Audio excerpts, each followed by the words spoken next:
Oh, yeah. Another night, baby, on the grind. Get a little agua. See what happens. Another Tuesday. Seeing if a Muslim can convince me on a Tuesday. You know, a little Tuesday evening, have a little chit chat. That's what we love, just, chit chatting on TikTok. Submit to Rome. It's the only right answer. Just submit to Rome.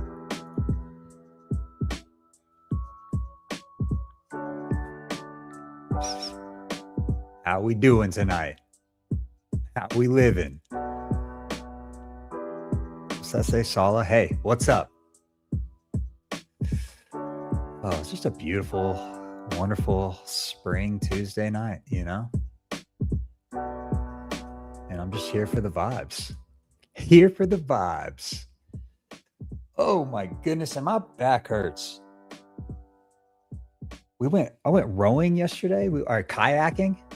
Kayaking on the lake or the river, whatever we were on, and it sounded like such a good idea until we got out there, and the wind was blowing, and we were having to battle through the wind. And then we started going upstream, which is a good idea. It's a good idea, started going upstream, so that when we turned around to go back, eventually we would go downstream, thinking that would be better, and it really wasn't. I still had to paddle the whole time, pretty hard. So that was a good time.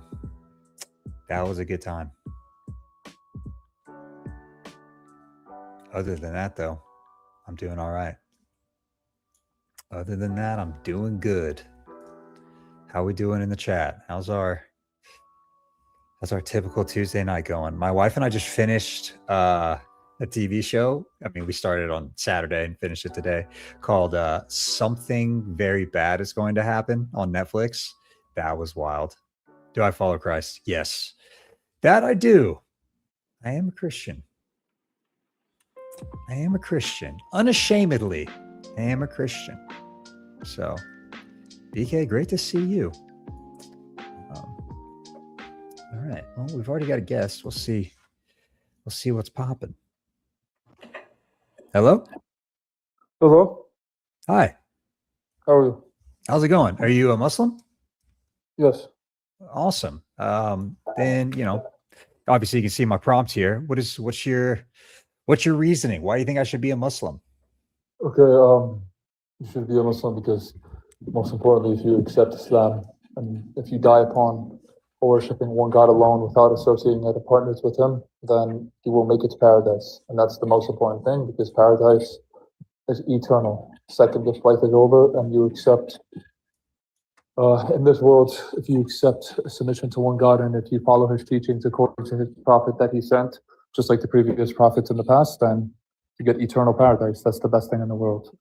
So, we worship the Creator. We don't worship a human being who died on the cross and who got beaten up by his own creation. We don't believe in any of that stuff. We submit to the one Creator, who is all powerful, who does not regret, who does not forget, who does not lose a wrestling match to one of His prophets that He sent. He doesn't repent to the Jewish people.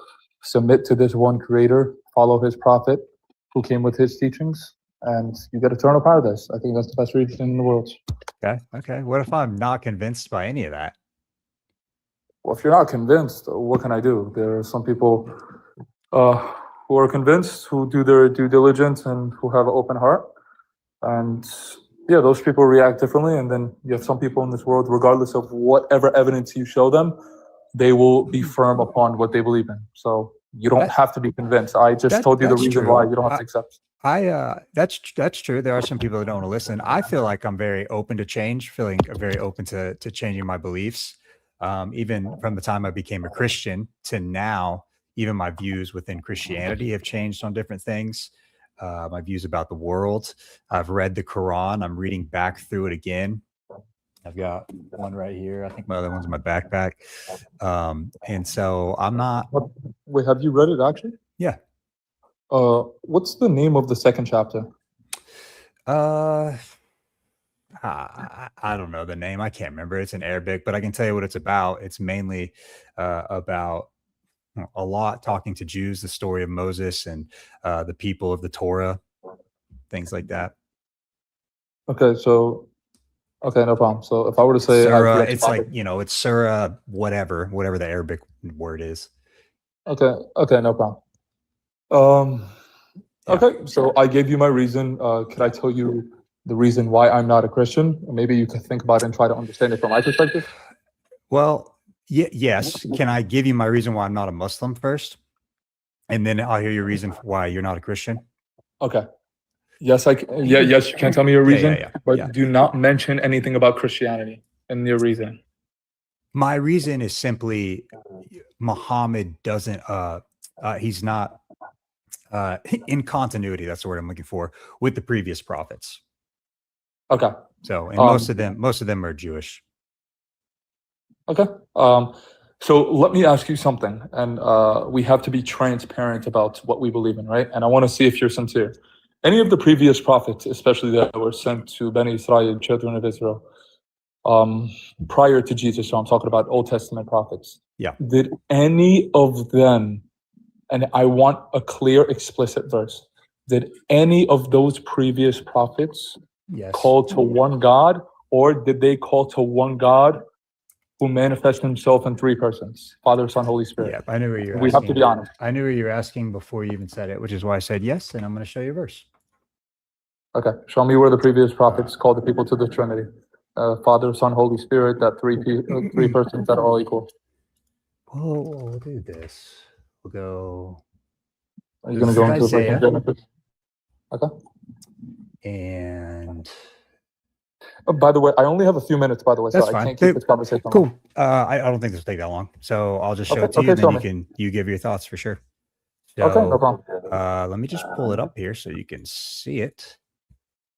Wait, before you read it, I want this verse to be a clear verse. I don't want you to put your interpretation into it. Is that fair? Yeah. Okay, so for example, if someone doesn't know about Christianity, if someone doesn't know about Judaism or about Islam, they never came across these religions, when they read this verse, they should understand that God is one God manifesting himself into three persons, Father, Son, Holy Spirit. Okay? So this verse should be clear, not up for interpretation. Yeah, it's not up for interpretation. So, okay, that's it. Granted, I'm only reading one verse. Like, you need more context. That's just what you're asking for is unreasonable. But if you have any concept of God, then you should be able to see this here.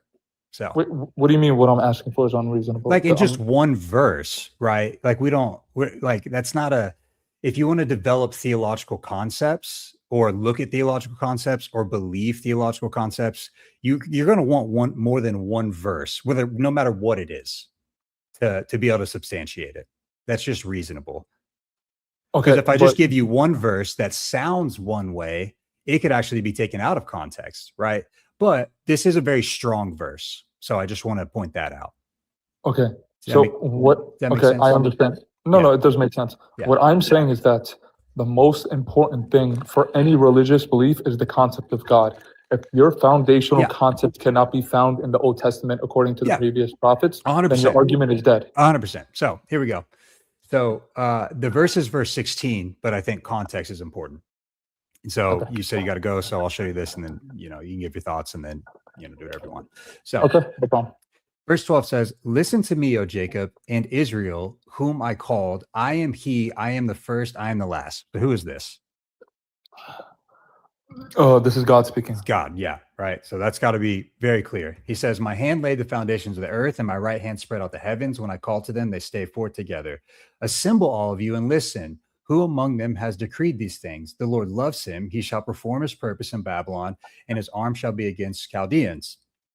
Even I have spoken and called him, and I have brought him, and he will prosper in his way. Draw near to me, hear this. From the beginning I have not spoken in secret. For the time it came to be, I have been there. And now the Lord has sent me. and his spirit. And so that in verse 16 is where we see Yahweh saying this: draw near to me, hear this. From the beginning, I have not spoken in secret. From the time it came to be, I have been there. And now the Lord God has sent me and his spirit. So we have Yahweh saying that Yahweh has sent him and his spirit. This is a clear verse on the Trinity. Where in this verse does it say that God is the Father, Son, and the Holy Spirit, and these are three persons that are distinct from one another, but all one at the same time? Again, you're putting in your interpretation. If you were to show this verse, okay. Explain to me how, who is speaking here, and how this isn't about the Lord sending the Lord and his spirit. Okay. What I'm saying is that you're a Christian, so you've attached yourself to a certain theological belief, obviously, because you're Christian. That makes sense. But obviously, if you come across verses of the Old Testament, you're going to interpret it in a Christian way because that's the background that you come from. What I'm saying is that if you were to show this verse to a person who does not know religion, doesn't know Judaism, Christianity, or Islam, this verse then does not reference to one God in three persons at all. To any reasonable person, would you agree with that? Because you're just putting you're putting your Christian bias into this verse. No, I can show you all over the New Testament. I can bring up another verse. Wait. You said no. You said Old Testament. Oh, sorry. I'm going Old Testament. There's verses all over the Old Testament, and there's no other way to interpret this. So this is okay, that's not true because Jews for thousands of years. That's because their polemics came later when Christianity was established. Second Temple Judaism had this idea called the two powers in heaven, where they totally were fine with the idea that Yahweh was multi-personal. Because you have verses like this where it says, then the Lord, that's the name of the Lord Yahweh, rained on Sodom and Gomorrah sulfur and fire from the Lord out of heaven. So we have two persons of the same deity in this verse. It's all over the Old Testament, man. Isaiah 48:16 is just the most clear because we see all three persons. Yahweh is talking, and Yahweh is being sent by Yahweh and his spirit. Okay. The verse in Genesis 19:24, because you just read that verse. So then the Lord has rained on Sodom and Gomorrah sulfur and the fire of the Lord. Okay, where does this show that God is divided into three persons? Where? Yeah, it's showing that God is multi-personal. Multi-personal could mean we don't see more the third than one. person of the Trinity in this, which is fine, right? Because regardless, this still wrecks your theology. Because we have clearly two Yahwehs. Wrecks whose theology? Your theology, right? So check this out. In Judaism, Deuteronomy 6:4 says that the Lord our God, the Lord is what? Do you agree with that? That he's one, right? Yes, I agree. No doubt about that. I agree too. And yet he's also multi-personal because the Lord Yahweh. How many persons? The Lord Yahweh is hanging out right here. And he's raining down Sodom and Gomorrah, sulfur on them, from the Lord Yahweh that's hanging out in heaven. I don't see a Trinity. I don't see a Trinity over here, with all due respect. I don't think any reasonable person does. If you're being honest, you're putting your interpretation into it, with all due respect. There are pre-Trinitarian, before that word existed, Christians pointing this out, that this is Jesus. You've got okay, no. Wait. Can I respond to that? You've got who is this? Irenaeus, and against heresies, like he's going to point this out. Genesis 19:24. Wait. Coley, can I respond to that? Sure. Someone assuming that an Old Testament prophecy is about Jesus, I don't have an issue with that. But what I'm saying is that having an Old Testament prophecy about Jesus is one thing, but saying God is divided up into three persons, Father, Son, Holy Spirit, three distinct persons that are all equal to one another, none of the verses you showed, if you're being sincere, shows any of this. Okay. What I'm saying is that, wait, Coley, can I just say one last thing?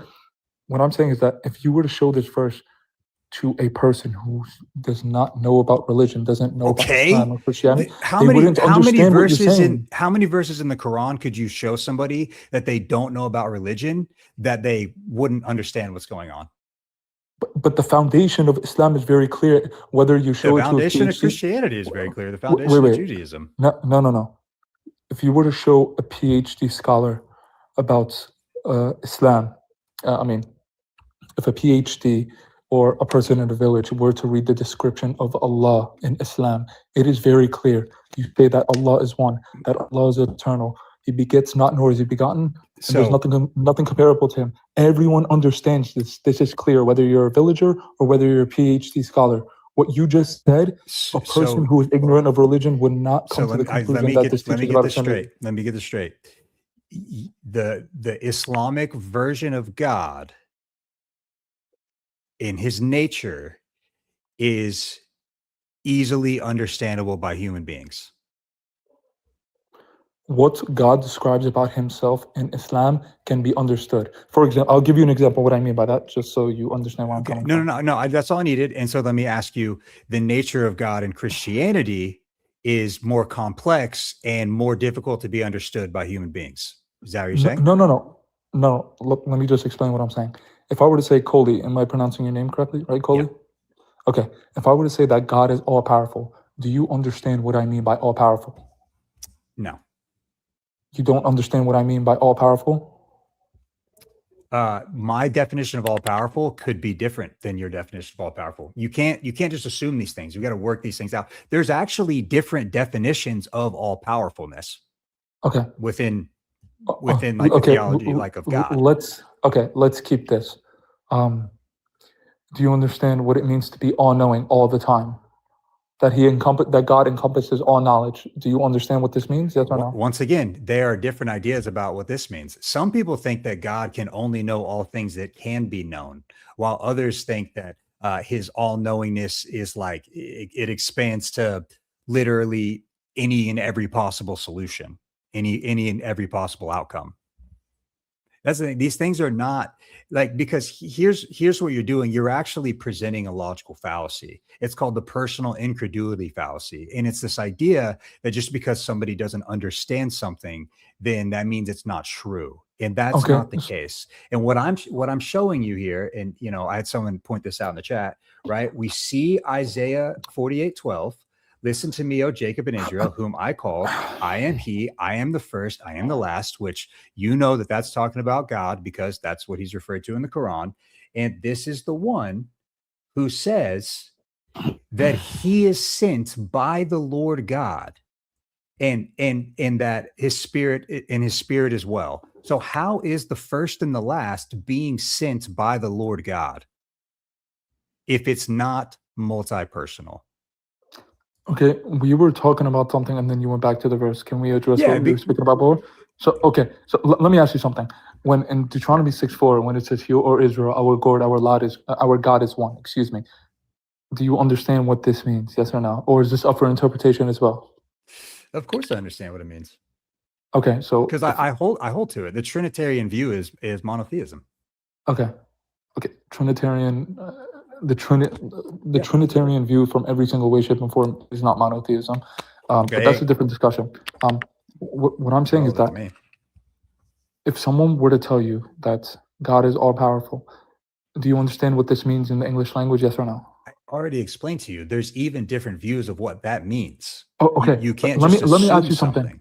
Okay, if you were to go to a person who doesn't know about religion and you describe to him that God is one and that God is all powerful, will they understand what you're saying, or will they be confused asking if there's multiple interpretations to what you said? No, Cool. bro, it's clear. Okay. Does that mean it's true? Does that mean is what true? Just because it's understandable, does that make it true? No, but before true, what I'm saying, right? No, I'm not talking about the true part. I'm pointing out you're in a logical fallacy. I've already pointed this out. It doesn't matter if no one in the world. What if nobody in the world understood that God was triune? It could still be true. Wouldn't matter. It's not based off of our Okay. understanding of whether Okay, or not but- the nature of God is triune. Okay, but the claim that you made is that the Old Testament prophets called to a triune God. What I'm saying is that if you're being sincere to a person who doesn't know religion, who doesn't come from a Christian bias, there is no Old Testament verse where Except any of the the one prophets. right here you can't refute.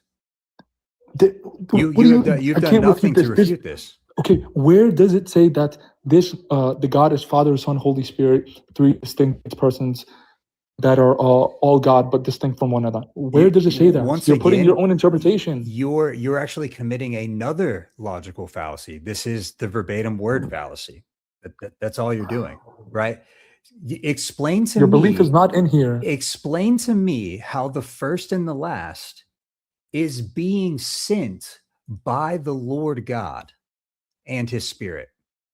And this is not triune. Explain, what else is it?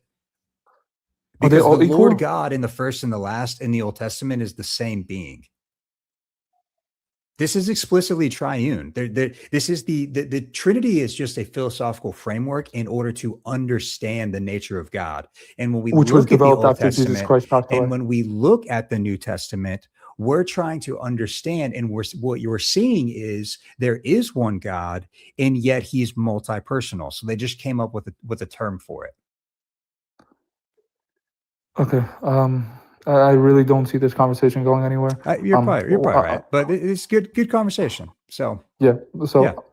I don't know. I feel like the foundation of the description of God is the foundation of any religion, and if it's not explicitly clear, that's true. Because you have to understand, thousands of years before Jesus Christ came, there was not a single Jewish person.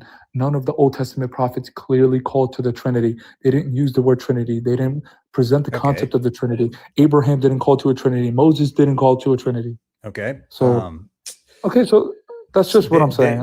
The term Tawheed isn't in the Quran.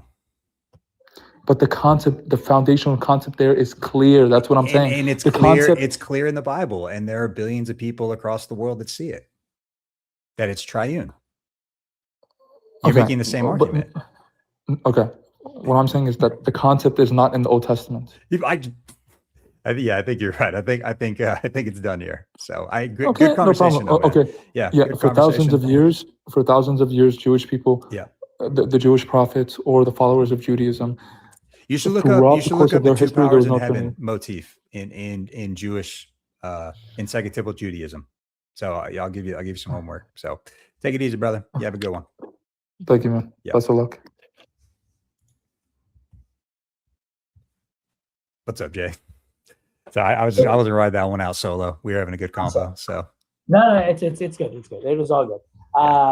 No, that's it. I mean, he's not interested in academically looking at the verses. You see, when you brought him Isaiah 48, the curiosity wasn't there. Right. So let me go in there and be honest about it and see about it, right? So it's that built-in bias. I've taken this. I looked at it. Cody, you know me. I'm a recent Christian out here. Right. So when I started my journey, right, I mean, I said, look, I understand the concept of the Trinity. I get it. I have to see if it exists, if it's there in the Bible. Right. Yeah. So it's one thing if you don't want to believe in it. The problem with the Muslims, because it's just built into them, that they have that bias. They won't even understand the concept. Forget saying that I'm against it. They won't even understand the concept. Yeah. So he asked for it in the Old Testament. My Hindu friends. So. Right. Yeah, I mean, I took it to my Sikh friends, my Hindu friends, agnostic, atheists. They said, we understand the concept. We won't maybe not agree with it. Right. But we can understand what the Trinity is. But we can't even start with these guys because they're already going, I don't even understand. So that's why there was no curiosity in even saying, hey, Cody, let's go ahead and read Isaiah 48, 12, and 16. Let's see what it's saying. He's just attack. By the way, if his God is all powerful, then it could be confusing for people, like it was confusing for me. Why is he limited in that he can't enter into a house that he built? He can't come into creation. Yeah. There's some. Why does it say in the Quran that his God is the best of all creators, plural? Why does it say in the Quran that his God is on the straight path? God creates the straight path for others who are on the wrong path. Why is his God on the straight path? God is the end of the path. You reach him, right? Yeah. In the Quran, it says he's on the straight path. Allah's on the straight path, like he's correcting himself. Hi, Adam. So- are you a Muslim? Hey, Coley, how you doing? I'm doing well. Yeah. So, just to clarify what he just said, I don't know the fellow's name, Jay, I think. Yeah. So just to clarify, I have my own separate question, but just to clarify what he just said, when it says that God is providing, like it says that God is the light of the heavens and the earth. So to believe in Him, to believe in Allah and in His oneness, like for example, he refers to the messengers, the prophets, as light. He refers to himself as light. He refers to Islam in the Quran. He refers to these things as light. These are symbolic. His signs are light. If just for an example, if we're trapped in darkness, the only way for us to walk upon a straight line or a straight path is by having light. So when he says to hold on to the scripture, hold on to Islam, and hold on to belief, he's saying to hold on to the light that I've sent down, obviously spiritual light. Hold on to the light so that you can stay upon the straight path. So believing in Allah, believing in His oneness. No, I said believing in Allah. He's on the straight path. No, I'm saying. So brother, I'm saying believing in Islam, believing in Him is to follow the straight path. It doesn't say that Allah is on the straight path. Okay. It doesn't say this. Did you hear me? Okay, He is on the straight path. That's what it says in the Quran. Name the verse where it says He is on the straight path. Okay, no problem. I'm gonna bring it up here. I have my own separate question, Coley, just letting you know. Yeah. Cool. Yeah, you can pull it up, Jay. Yeah. While you're pulling it up, I'm gonna let my dog out of the room real quick.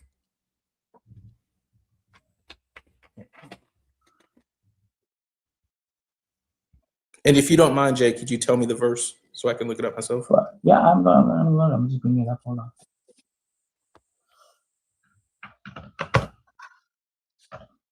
You could tell he was one now. 4361. Okay. I really need to. Are you gonna show it or no? I can. Yeah, sure. 1 second. Oh, you got it? Okay.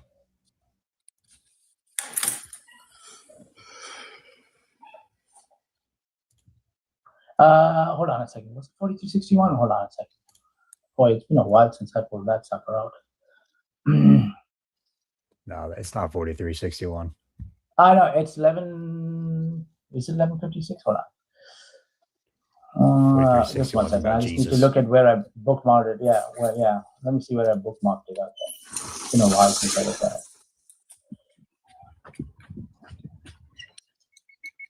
it. Yeah, 1156. 1156, Sahih International. It says, "Indeed, I've relied upon Allah, my Lord and your Lord. There is no creature but that He holds its forelock. Indeed, my Lord is on the path that is straight." So your Lord is on the straight path. Put Coley on your screen. Yeah, let me pull it up. And by the way, I've got some connection issues because I'm seeing only dark. Everything's black on there. I can't even see myself. So you're having connection issues? Yeah, I don't know what suddenly started popping up because the camera is all like the whole screen is black for me. I can only see comments. Sorry, So, it wasn't yeah, too I appreciate long, you bro. making All right, this. It says, "Indeed, I relied upon Allah, my Lord and your Lord." Oh, I lost it. Stop. The taskbar's got it.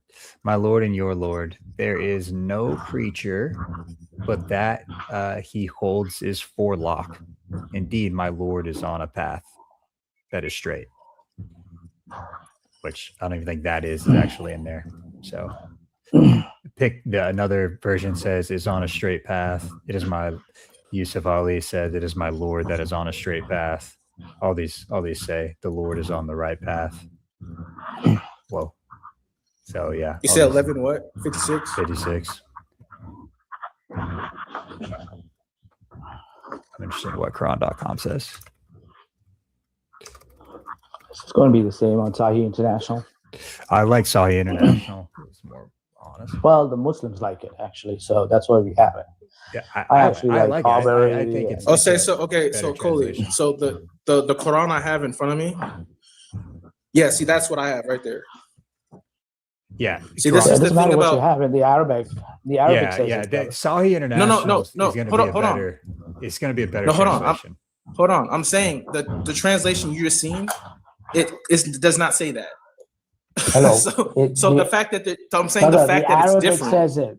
The Arabic No, says it. You don't speak Hello? Arabic. Do you?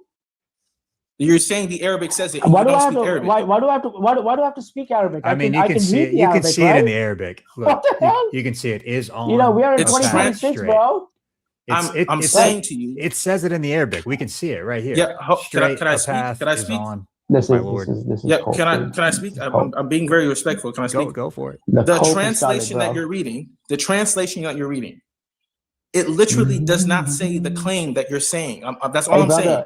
Yeah, but It's in Arabic. I'm showing you the Arabic above it, right? It says straight a path is on. You're showing my me lord. the Arabic translated into English. That's not No, Arabic. in the Arabic itself.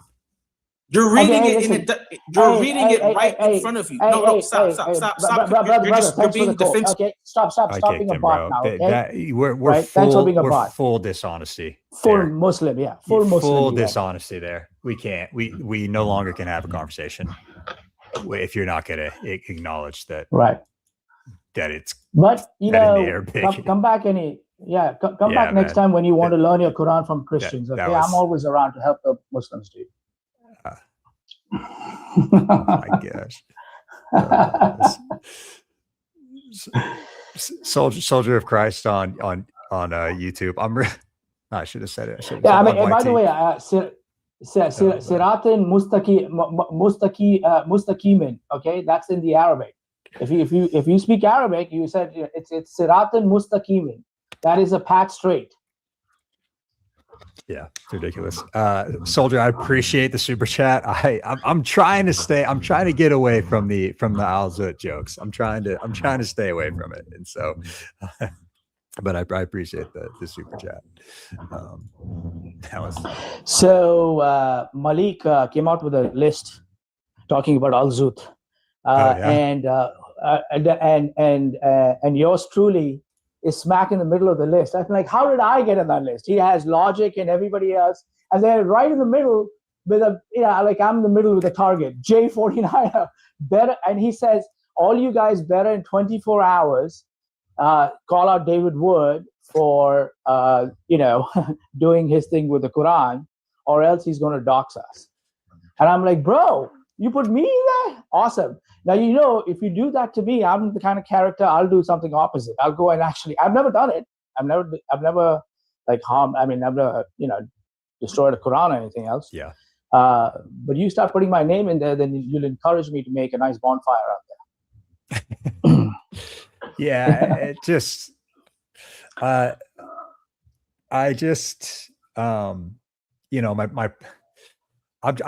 trying to stay away from insults. It's so easy to do, and I think my I don't know, my brand of how I want to do apologetics is to try to it's good. It's good. I mean, quite honestly, none of us do it. Only David did it, right? But he's trying to pull us into it. I mean, we will. Now they get aggravated with me because I read all the absurd. I have the knowledge of all the crazy stuff that they say in their own theology. So they say that's blasphemy, and I'm like, bro, what do you want me to say? I just read your stuff, man. Yeah. It's man, it is.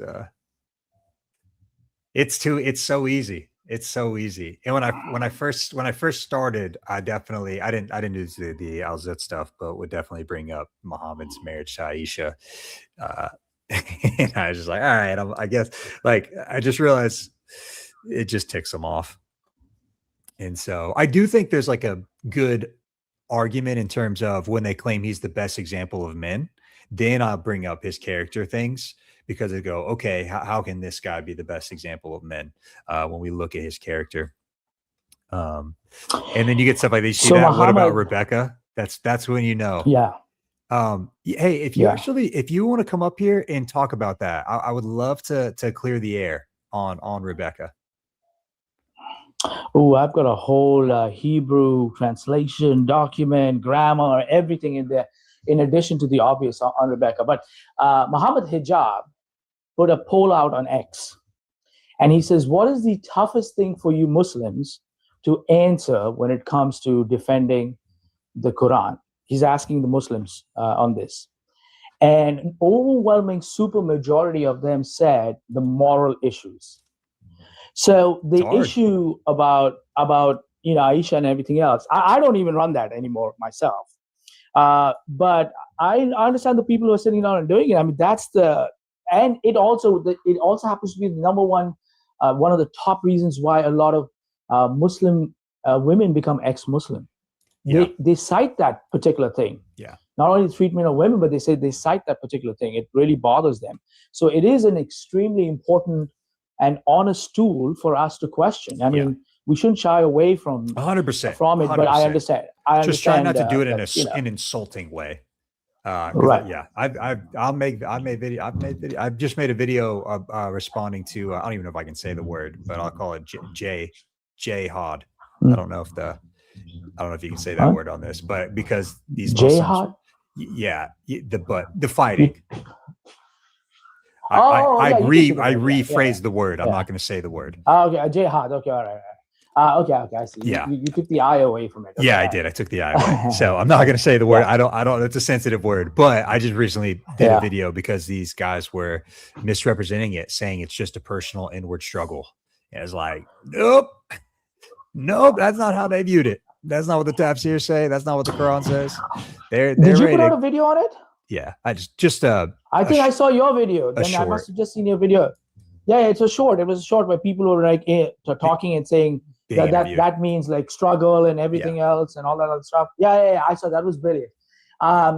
Because I started thinking immediately after seeing that. I said, has there ever been some videos of Muslims coming out and saying, "Hey, I got my final exams going on, so I got to do a jihad on my study." Right. Right. They never use that word. But the only time that word is ever used by the Muslims has to do with a violent, effort. Yeah. So if they can come and tell us it's about teaching and a personal struggle, but I've never heard anybody on TikTok coming up, "Hey man, what were you doing?" I was doing a jihad on my homework, or my they don't use it. They don't use the vocabulary to mean that. So it's strange. Yeah. I like that video. Okay. Well, my thing is, because a part of what I want to do is just like, I want the narrative to be accurate. And it's just like that short form content is something that people can digest really quickly, so that when a Muslim presents something that's not true, when they misconstrued something about the religion to try to hide it, there's content out there that's going, no.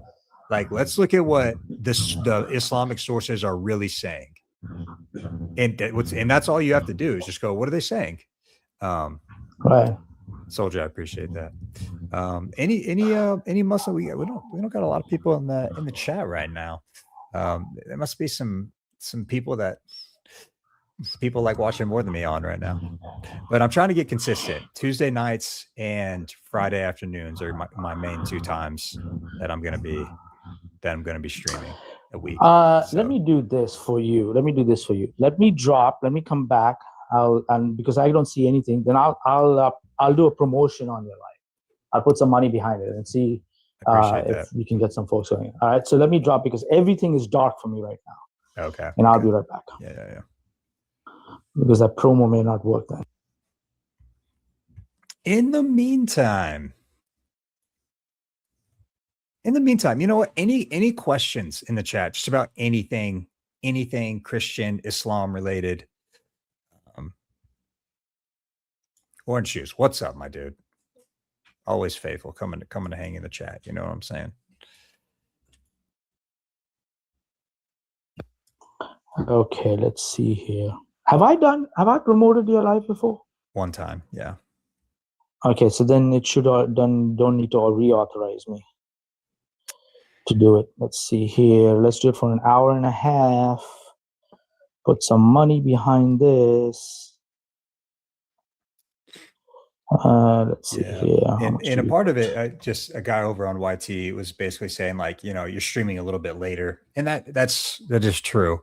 But I feel like there's an audience everywhere. Like, obviously, kind of evening hours, prime time, because people in the UK are still going to be awake.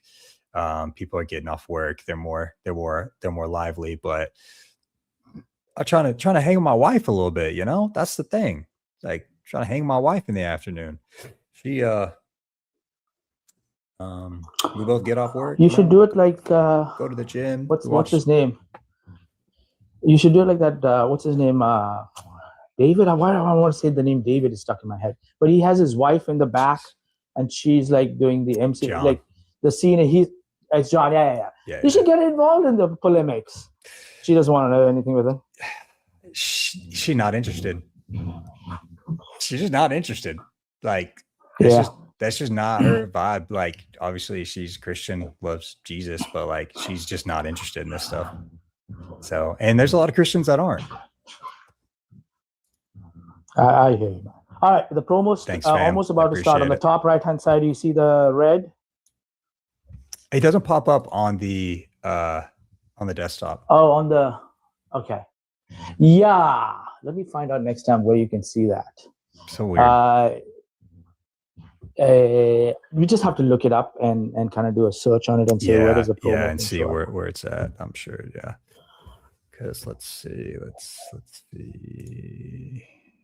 Hey, one thing, chat. There are 20 of you, and at least 10 or 12 Christians, brothers and sisters. Seriously, he's at 1.3 on the likes. We need to get this some likes up. to 5K right away. Right. All right.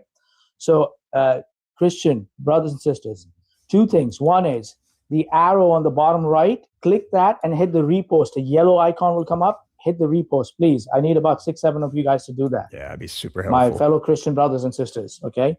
The arrow on the bottom right, share icon. Click that, and then a yellow icon will come up, which will be repost. Please do that, if you don't mind. And then for the next 40 seconds, just count 40 seconds. I need 10 or 12 Christians. Nate, okay? I've got a great book just for you. Tap, both the fingers. Just tap. Let's get it. Let's go number up. Really should hit for about 10K. Incarnate Christ and his critics. You got it?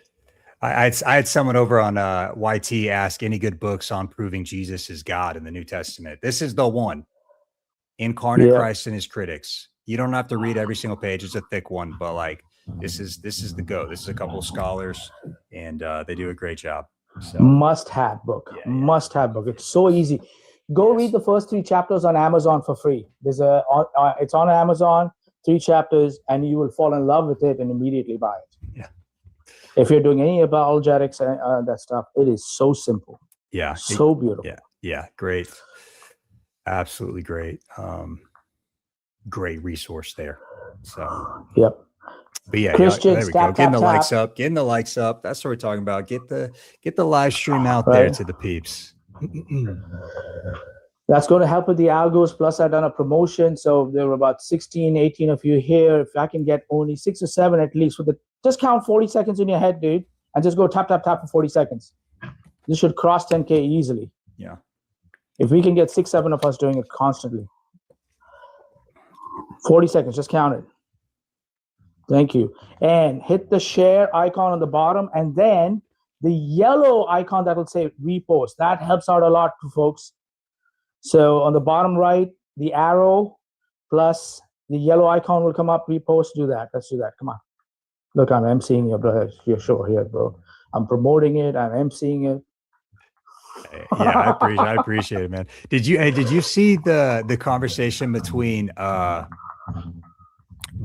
Life and Dean Response? Yeah, that was very interesting. That whole Q, the whole Q thing is just, brother. This guy comes up with nonsense, dude. Okay, very fascinating. Very fascinating. So I had a guy, so there's a Muslim in my chat over on YT, and he's saying go to Dean Responds live, and that live got baked. But what he doesn't know is I have to end my live. I'm committed to my live, and so I'm not going to leave to go to another live tonight. I'd have to plan that out another time. Just the way it is. yeah, he didn't get baked. The problem is the guy who's making that comment himself has absolutely no clue what they were talking about. Yeah. And he has absolutely no clue what Dean was even talking about. But he sounded confident. Right. And so therefore he just kept on going yappity, yappity, yap. And he thought the whole Q thing comes up there. All right. I guarantee you, if the guy comes up on your live, he won't be able to tell you diddly squat about what Dean was talking about, other than Dean said Q. Yeah, Okay. Life was pretty gracious. Life did a good job. They had a pretty civil conversation for the most part. Yeah. You know, it's tough because it's like eventually, like odds are it's gonna go sour at some point. Because, but yeah, the Q argument is orange juice. I appreciate it. The Q argument is crazy that they're that's a route that he likes to take. Very interesting route.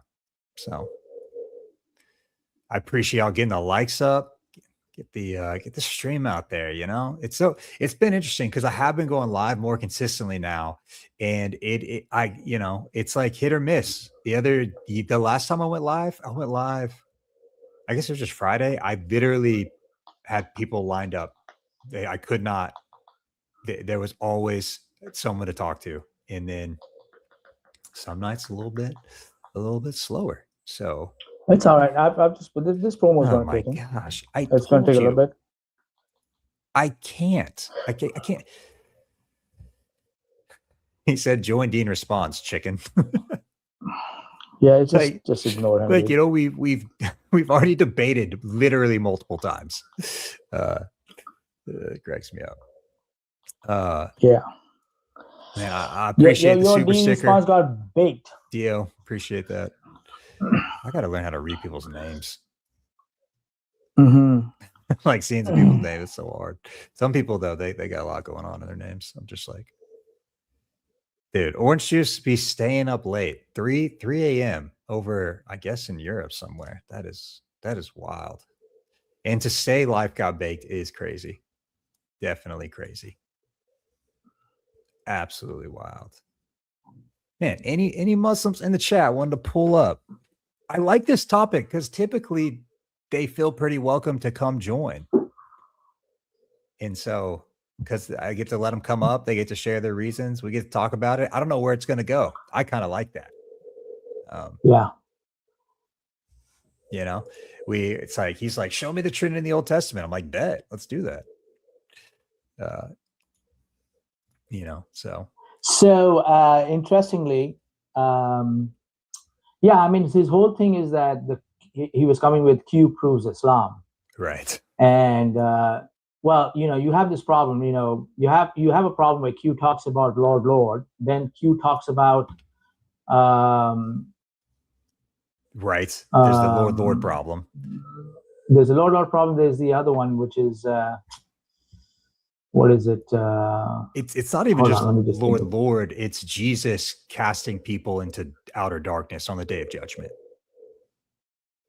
Like in that. Oh, you got you got the Matthew 11:27, and you know, no one knows the Father except the Son, and the Son chooses to, and so yeah. So right, and that's the route life went, and that's where it just was like, whoa. Dude, Big John's in here. What's up, my dude? Popped in. How you living, bro? Teach me your ways. Gotta get the likes up. Actually, they're just all scared of me. I'm at the point now where none of them want to talk to me anymore because they know there is no good reason to be a Muslim. They've got banned out of here also a lot. And I know. A lot of Muslims got banned. I know. Yeah, you know. It's crazy. So and like hard ban, like total ban. It's not even the same. So crazy. All right. Now the promo started. I was like, when is it going to start? It is warming up. Nate Dogg, he asked the question, how to address when they say Lord, Lord, as the translation for Yahweh didn't come until later. Yeah, but it's the transliteration of Yahweh. That's the whole point, is that they're replacing. And so, well, the scholar who kind of coined this is, I think it's Jason Staples. Don't quote me on that. He points out that the double vocative of Lord, Lord, or Kyrios, Kyrios is only used for Jesus and Yahweh in the first century. Like, that's why the connection is clearly made there. And then, of course, the context of it is the people are asking him why, like, they're calling him Lord, Lord, thinking that that's going to be the reason that they're going to go to eternal life, because they've done these things for him as their Lord, as their God. And then he responds with, "You never knew me. Depart from me, you workers of lawlessness." And so, like, it's the context and the name that shows us that Jesus is being treated as God in the passage. And so, like, you don't want to divorce the two. And I like to point that out. It's like, what is happening here? And then Jesus says, "This is the will of my Father." And so if you go to John 6:40 or 6:41, Jesus says, "And this is the will of my Father, that anyone who believes in the Son of God, like, will have eternal life." So there's all kinds of issues. Guys, keep reposting, guys. We got one share down there. Hit the arrow, the share icon, arrow on the bottom right. And then the yellow icon will come up. Click that, which is repost. Hit the share on the bottom right. We need a few of those. And then the yellow one, which says repost. Hit that, please, folks. Orange Juice, I have heard of Halal Christian. I'm not gonna lie, I don't know if I've ever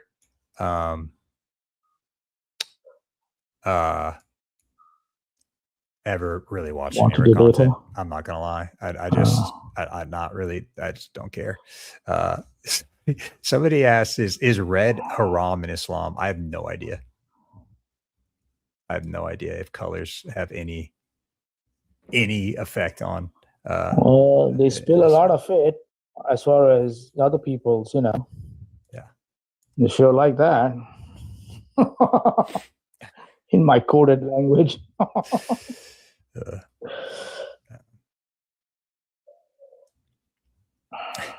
Yeah, I've never talked to her.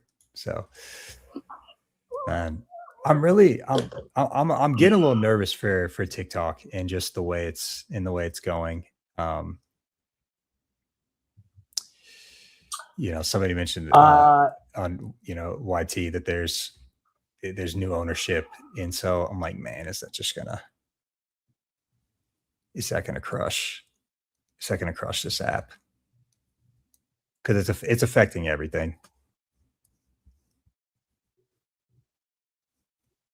You gonna say something, Jay? No, I'm just reading something here real quick. Okay. Yeah, I want to go see the full debate that he had on the Q thing, because I don't know. I just saw this. So Life gave a mini version of it. I need to see the full. Yeah, the full thing. Yeah, he also posted the full thing. And so, yeah, essentially, they bring up Q, they discuss Q. Life is basically going, this is just a theory. And the thing that Dean says, and he quotes whatever scholar that he gets it from, I can't remember his name, is that this scholar posits that it's a logical necessity for Q to exist, which is just not true. Like, it's a logical possibility, but it's not it doesn't necessitate that Q is the only option. I could just make up another option right now that Matthew's the earliest, and Mark and Luke both copy from Matthew. Like, nobody really knows. You do your best with the evidence you got, but And I think there might even be a church father that says Matthew was written first. Like there's, and so, Mhm. but then ultimately life brings up just, hey, well, Jesus is the Son and God is the Father. And then they get into a debate about Oh, that. that is a beauty, dude. Yeah. That is a beauty with them. He becomes a father, right? He says there's probability. I keep on hearing that verbiage as probability. Yeah. Right? Is there a probability that if you sit on a rocket and go high enough, you can go, touch their God? That's also a probability, but that doesn't mean, well, technically it is because he's a Salafi, right? His God is located. He's in a special location. He's spatial. So they say, there's a lot of probabilities out there. But the fact is, the Quran is absolutely crystal clear that you cannot call it father. These guys get so they, as logic says, they hate the Quran. They hate the words of their God. They always want to twist it. They always want to make it something else, right? That thing that he says that never call me out of my 99 names. And whoever does, you're going to be in deep trouble. When he says that in the 7th century, the revelation that comes from their God in the 7th century, that principle has always been with him. They suddenly think like he would be okay with it in the 1st century. It could be in that sense of, what did he say? In the sense of servitude. But that's not the same sense that clearly the Bible is saying. Right. You may disagree with it, but it's clearly saying it from a perspective of it is beyond servitude. It is much more clear. We say it's, eternally begotten, ontological. That whole argument with them, dude, they're father rights, dude. They're father rights, and we have made them that way. I have no problem in him saying that he's okay with calling Allah Father, because this is when we are winning. We're changing the theology. Right. Yeah. That's when you're cooking. Orange Juice, I saw your question about Orthodox. I think there's certain things about their theology that I do like. The one thing, and I actually heard Ruslan talk about it recently, that I think is interesting to consider, is some Orthodox hold to the idea that they're the one true church and that all other people who claim to be Christians outside of Eastern Orthodox are not actually Christians. And I just think that that's really problematic. And so not all Eastern Orthodox hold to that. But it just makes me a little weary, because you're gatekeeping in a not so great way. But am I tired? Yeah, I'm always going to be tired on Tuesday nights. Like, that's just the way it is. So, but thug it out a little bit. I'm not tired of Jay though. Jay's got the insights, man. Jay comes on here and I learn stuff. That's facts. Allah's on the straight path. Like, what the hell is this? All right, we'll let this guy up. I don't know if he's. I said, wait till he would have actually hung around and he started talking about the light, and I would have made that light issue be a huge problem for him. What's up, Phil? Hey man, God bless. Just listening, man. Big fan. Yeah. I was like, I didn't remember you. I was like, I don't think you're a Muslim. No. God bless, man. Just saying hi. Yeah. God bless. Right. Hey, and I have one thing to say to you. Yes. What's the in June? Go Cowboys. That's what I have to say. Oh, that's funny. Actually, I don't even like saying it. It's been so hard to be a Cowboys fan the last few years. Yeah, I went to school. I went to college in Arizona, so I'm hyped. The basketball team. Yeah, they're cooking right now. I picked them. Yeah. I picked them to win in my March Madness tournament bracket in my work, and I'm in 3rd place right now out of like a lot of people. So we'll see what happens. But, I think we got a good chance. We'll see how we. But we had a slow start last game, but we'll see. Yep, and the 49ers are going to win the Super Bowl this year. Coley's on the stage with teams that are just, as a Cowboy fan, he's going to, he's like, come on, these guys, shit, what the hell? It's hard to watch. It's hard You to guys watch. need to stay healthy though. The Niners have talent. They just always have injuries. Yeah, it's Josh Field. I don't know what's going on. Like McCaffrey stay healthy for some reason out of everybody. Nobody else. That's crazy. Well, we apparently did pretty good in free agency. Now we just have to stay healthy again next year. Yeah. We've got the talent, yeah. All Even right, Bill. without the talent, even with second and third stringers, they went Yeah. right up into the playoffs. I don't know how the hell they went. Yeah, it was impressive. They even won a game. Yeah. All right, God Bill, bless take you, it man. easy. Thanks. Yep. Take it Peace. easy. Peace. Bear the image if you're still in here. Gatekeeping in the idea of just saying that like they're the one true church, the Eastern Orthodox. So this idea of like, are they are Catholics, are Protestants, are they not Christians? Type vibe that I just I'm not here for. So yeah. So it and not all Eastern Orthodox hold to this position. I've met plenty that don't. And like I said, there's certain things within Eastern Orthodox theology that I like. I think of a really cool. Sorry, Nico. I just dropped the book on my dog's foot. Scared the crap out of him. He's probably asleep. Oh, he's chilling again. But the Orthodox Study Bible is a really cool reference that I like, that I'll check out to get perspective from. And so I got this for it was on sale for like $25 at one point or something. I got something marked in here. What page am I on? Just in Proverbs. And I often use movie tickets as bookmarks. And so Scream 5, also called Scream, February 4th, 2022. I'm a huge horror movie fan. So sorry, Christians in here who thinks that horror movies are from the devil. Oh, wow. That's a pretty cool idea. You got movie tickets as a bookmarker. It's fun. You just find them, He's this so avant-garde. like check this one out. This is a movie ticket, but this is Monday, February 9th, 2015. I went to a Mavs and Clippers basketball game. And I was in a box suite and I went with some friends. Oh, wow. And I use it as a bookmark in my Bible. I like doing that. So Very over go nice, places, very like when I went to the UK, I got like a bus pass and then I'll use that as like a bookmark. Just like, I don't know. Stuff. Man, we are Nice stuff. we are in a drought here. I Mhm. will hang it up. I will go to sleep if that's what the Lord will allow me to do. I will go to sleep early if we can't get a.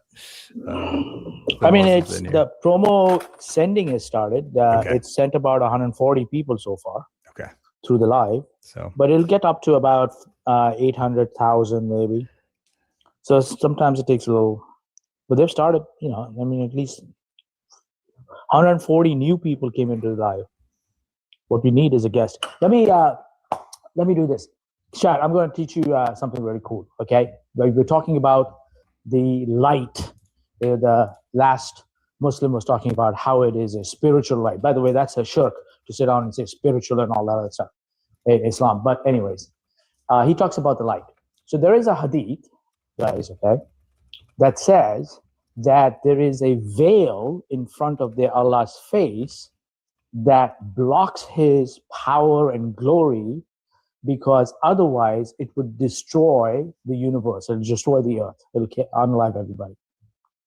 Okay? The hadith says there is a veil in front of it. Now, the interpretation of what this veil is, sometimes they say it's a light, like a band of light, something, whatever. We don't care if it is a hijab, whatever it is. It's some sort of a veil. Okay? Now, guess what? That veil is created. So you have a created thing that is more powerful than Allah, because it blocks Allah's glory. It blocks his power.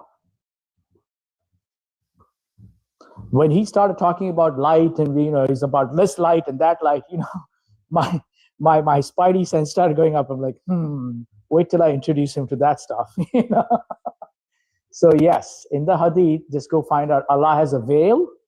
Just put it out there. I'm right now in my kitchen making something to eat. And you will see there's a hadith. It's a Sahih hadith. It's a good chain. Everything is good. It talks about Allah's veil. Fascinating. And that it is a created veil. This created thing can block his glory, his power. Huh. Wow. Brother Maverick, what's up? Oh, man, what's going on, man? He just popped in. Oh, there he goes. What's up, brother? Not much. We're battling out here, man. I just say all the Muslims are scared. They don't want to chat. You know what it is too? It's Logic and Word and I are live right now too. So a lot of them are over there trying to find out. I'm gonna text him right now. Say he's killing my vibe. Nah, I'm just kidding. No, that'll definitely do it though. I literally made that joke earlier. I was like, somebody's drawing the crowd. Yeah. But I'm going on his live on Friday, so that'll be fun. Nice. Yeah, that'll be cool, man. Yeah, so that'll be fun. What are you guys discussing?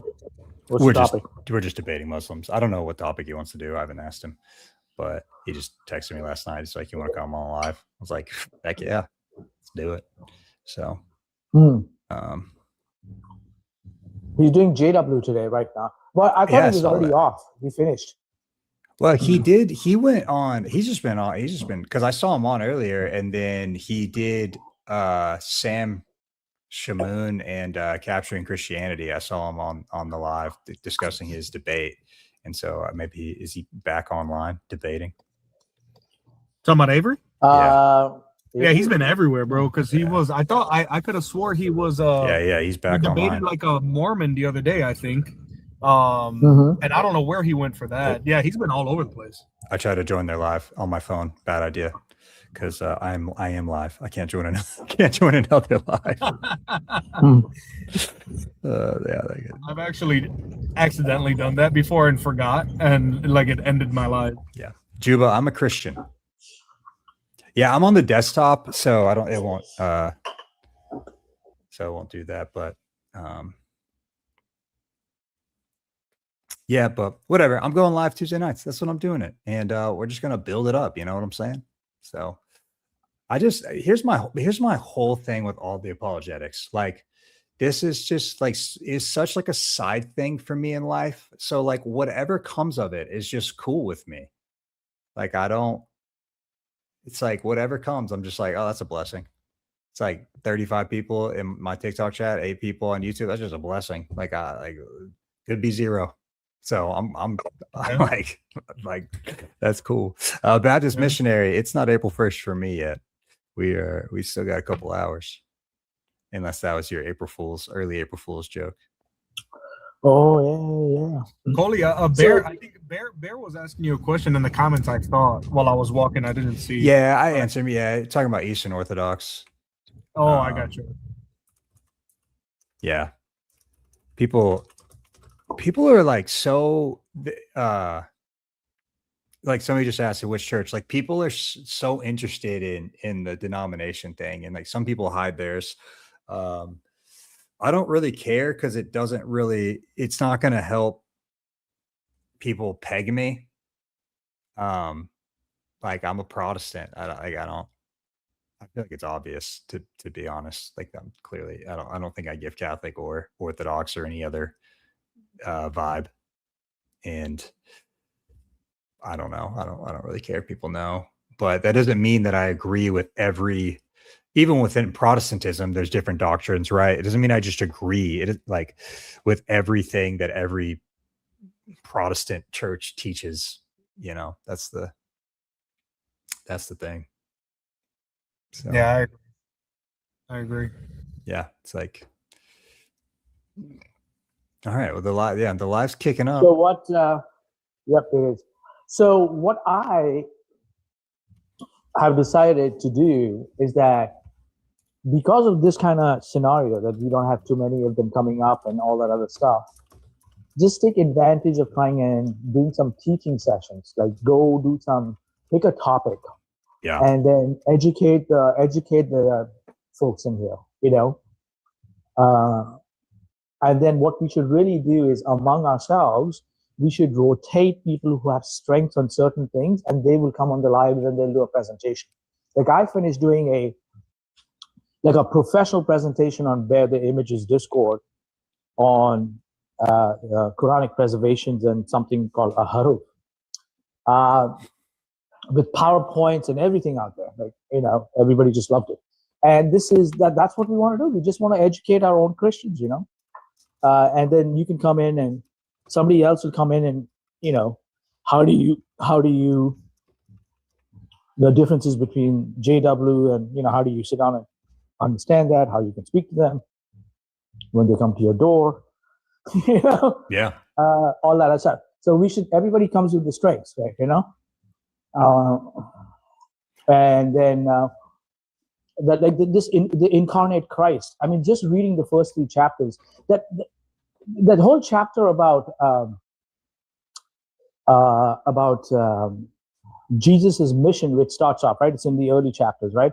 And says why he did not wanted to declare and openly shout, I am God, hear me roar.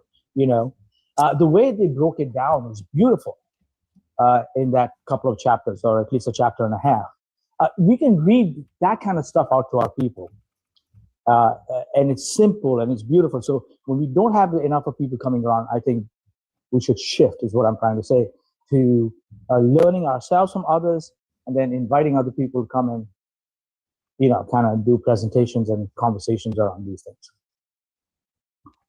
Yeah, my problem is I just want to talk to people. Yeah. You know what I'm saying? It's like I just want to chop it up. I love when I just do evangelism, when I engage with people, I love asking them why do you believe what you believe? That's one of my favorite things to ask. And let's see if your belief holds up to scrutiny. And then naturally they're gonna start to go, well, what do you believe? And then it's now I get the opportunity to tell you why Christianity is true. And so one of my other favorite questions to ask Muslims, and they typically don't have a real category for it, I'll just ask them, what's the good news of Islam? Why should I be a Muslim over being a Christian?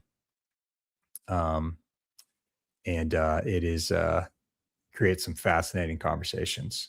Orange juice, I did not hear. I'm sure it sounds like it probably wasn't great, whatever it is. So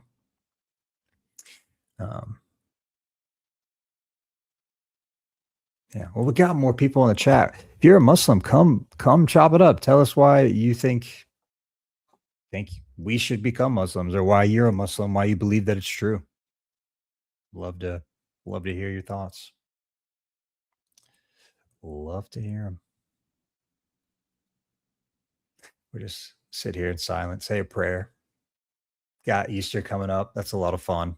Celebrate the I was about to say the birth, the death and resurrection of our Lord and Savior. Jay, I had to mute you. I don't know what just happened, but you're crazy noise came from your mic. It was tweaking out. I think it's interesting that even in the comment section, you'll have Muslims that'll make comments about Islam. And Avery and I were actually discussing that earlier, how in order to be a Muslim, you have to be so willingly ignorant and deceptive. It's one thing to deceive other people. It's a completely different ballgame when you're willingly deceiving yourself. That's like a new form of, you know what I mean? The cognitive dissonance is just crazy. Yes. Yeah. I did have a really good conversation with a guy at the very beginning of my life, and he asked for a verse that showed the Trinity in the Old Testament. And I showed him Isaiah 48:16. And his thing was, this isn't about the Trinity. So then I'm like, well, then tell me what it's about, but has no other explanation. And I'm just like, come on, bro. This is what you asked for. Yeah. It's as clear as it gets. It's Yahweh literally saying he's being sent by Yahweh in his spirit. There's no, Carrie said, we just read, like, that's it. Like, it was like, I showed him Genesis 19:24. Like, it's like just two Yahwehs. I've had guys literally tell me it's just one Lord there. I have had them literally numerically count the amount of times that the Lord appears in that verse, and they still say, well, it's just the same Lord. And then I think the best argument will be some sort of modalist argument that they try, which makes absolutely no sense because they're not good at that either. But yeah, it's crazy, man. It's absolutely crazy, the stuff that they will try. The worst that I've got, I mean, you want to talk about cognitive dissonance. A couple weeks ago, I had a guy, coincidentally, Avery was on that panel as well, tries to quote John 17:3. Oh, Jesus is not God, John 17:3. So then I force him to read the other half of John 17:3, as well as John 17:1, 4, and 5. Right. And then I tell him, explain to me then, if Jesus is not including himself as the Son of the Godhead in the Trinity, and he's not God, then how can he exist with the Father before creation?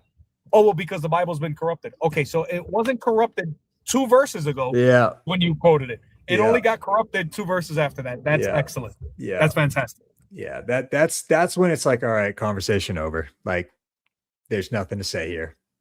Yep. Ain't nothing to say here. Conversation over. Like, you're looking at truth dead in the eye, and you're like, I'm good. Yeah, no, it doesn't matter. Doesn't matter. Yeah. But what you hit the nail right on the head, because we read, right? In our scripture, we read it. In their scripture, we read it. With them, they have to make all this inference to things that are not there. They have to appeal to tafsir from centuries later. Mind you, they lie about when the Gospels came out in relation to the event of the crucifixion and resurrection. Oh, well, your Gospels came out 40, 50 years later, so they're not reliable. Brother, you're appealing to a commentary that came out from the 1400s. Muhammad passed away in the 600s, bro. What are you talking about? You're appealing to the Quran that came 600 years after Jesus about things that Jesus said and did. Yep. And you're appealing to early Islamic supposed scholars that agree with you, so you're appealing to them. Dude, I say this thing to them that they can't stand. I said, let me tell you something, bro. If Ibn Kathir was here, I would cook him too, because I'm going to ask him the same question. Where are you getting this from? You have to have some sort of evidence. You can't just say it, bro. Just saying it, because a Muslim said it a long time ago, to them that's scholarship and therefore it's evidence. Right. No, it doesn't work like that, bro. Oh, God, yeah. It's always the same with them. Yeah. I'm going to answer a comment over on YT. I don't know how to say, I don't want to botch your name. She said, I've been following you on Instagram for like 6 months or so now. Do you share what you do? Like, are you a pastor in seminary, just having fun, etc.? Just curious. I actually don't really share my personal life at all, really. Like, you can obviously see my pictures on my Instagram, and that's about, I don't know, that's about what you're going to get. So yeah, I don't know. And I've always been like that. And then you start talking to Muslims, and it's like, yeah, probably a good idea to just not share that much. I'm not hiding anything, that's for certain, but I'm just not going to publicly announce everything I do in my life. So he looks like a CIA sniper. That's what he looks like, right? On his end. So you can figure that. He's got that look of being yeah. Okay. Like a special force sniper. Coley's like, I'll take it. Sure. I do jiu-jitsu. That's about as cool as like a combat thing that I've got. Been doing that for about 4 years now, 4.5 years. So. Oh, by the way, bro, great video. Great, your video where you toasted, absolutely obliterated Gumbo, man. He is so bad. He's so bad. Man. So bad. That guy wants to be Halal Christian's boyfriend so bad. Because Bear told me he used to be a Trinitarian. Oh, wow. Yeah, and then when he found out Halal was a Unitarian, all of a sudden he was a Unitarian. That's crazy. Yeah, I was like, it makes sense though. It makes sense. Yeah, I know that was a fun clip, and like it's like, dude, what are you? he's literally, I was like, what are you doing? What he really wanted to do was come onto my live and dictate the conversation. That's what he wanted to do. Yeah. And I wanted to talk about a verse in First Corinthians because myself and the other guys on my live with me, Rich, we had been talking about that verse and how it really ruins Unitarian theology. So he comes up, he says he's Unitarian. I'm like, cool, let's look at this verse. And then he just doesn't want to deal with it, so much so that he grants that Jesus is God in the verse. I'm just like, bro, like like you're wasting my time here. Yeah. Wasting my time. So Yep. And he stalks, man. You're lucky he didn't, bro. He called into I only spoke the one time I spoke to him. He called in under a burner account because he was stalking Bear, and he called in. You can think I'm lying? I want to say it was 3 or 4 more times from different accounts after we booted him. I've had Muslims do that. I was about to say other Muslims. Jeremiah, if you're a Unitarian and want to come up here and talk about it, I'd be willing to have that conversation. So what's funny is I actually know Dustin and Metaphysics Mike. I know both of them. I met them personally. Dustin and I actually have a close, I'll just say, mutual friend. And so I literally asked Dustin about the verse that shows in person, not on the internet, in person. I even have his books too. Anyways, super great dude. But I asked him in person about this verse in First Corinthians. I'll actually show it. I'll show everyone the verse that absolutely, it really, the Muslims, they at least have the Bible's corrupt card and they hate Paul. But when you get into Unitarianism, you're really cooked because you have to accept all the scriptures. Like, and so. So Halal Christian actually told Wisdom that the Bible was corrupted. So now she's an ex-Muslim. I think she's just doing an undercover op, trying to pretend on this side. Yeah, fair. So Okay. we literally have her saying that stuff. We're going to look at this verse here. This verse is my go-to. It's really my go-to. Sorry, my guests are over there. It's really my go-to verse for Jehovah's Witnesses, any kind of denomination that it calls themselves Christian but rejected Jesus as God. So it says, we must not put Christ to the test as some of them did and were destroyed by serpents. Okay. And so this is clearly a reference to Jesus being Yahweh of the Old Testament, and they put Yahweh to test and were destroyed by serpents. And so the Unitarian argument is then that this right here is a textual variant. And see, it pops up. Oh, well, some manuscripts say Lord. You know what the problem is? The earliest manuscript says Christ, P46. Lord is the textual variant, not Christ. There is no way around this for the Unitarian position. Jesus is the God of the Old Testament. And, like I said, if you are a Unitarian in the audience, I bid you your best. And my buddy Rich has started running this with some of them. And then once you take out the fact, like once you prove the fact that the textual variant is Lord, they're cooked. Because that's actually that's the answer that Dustin, he's a doctorate Unitarian, he's got his doctorate. That's the answer that he gave me.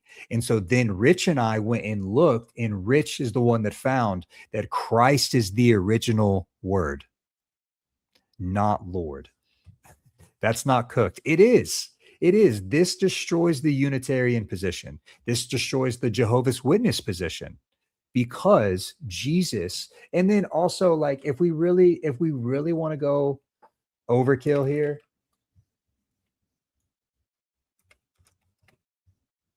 we just go to Jude. I can't remember what verse it is, but there's only it's only one chapter.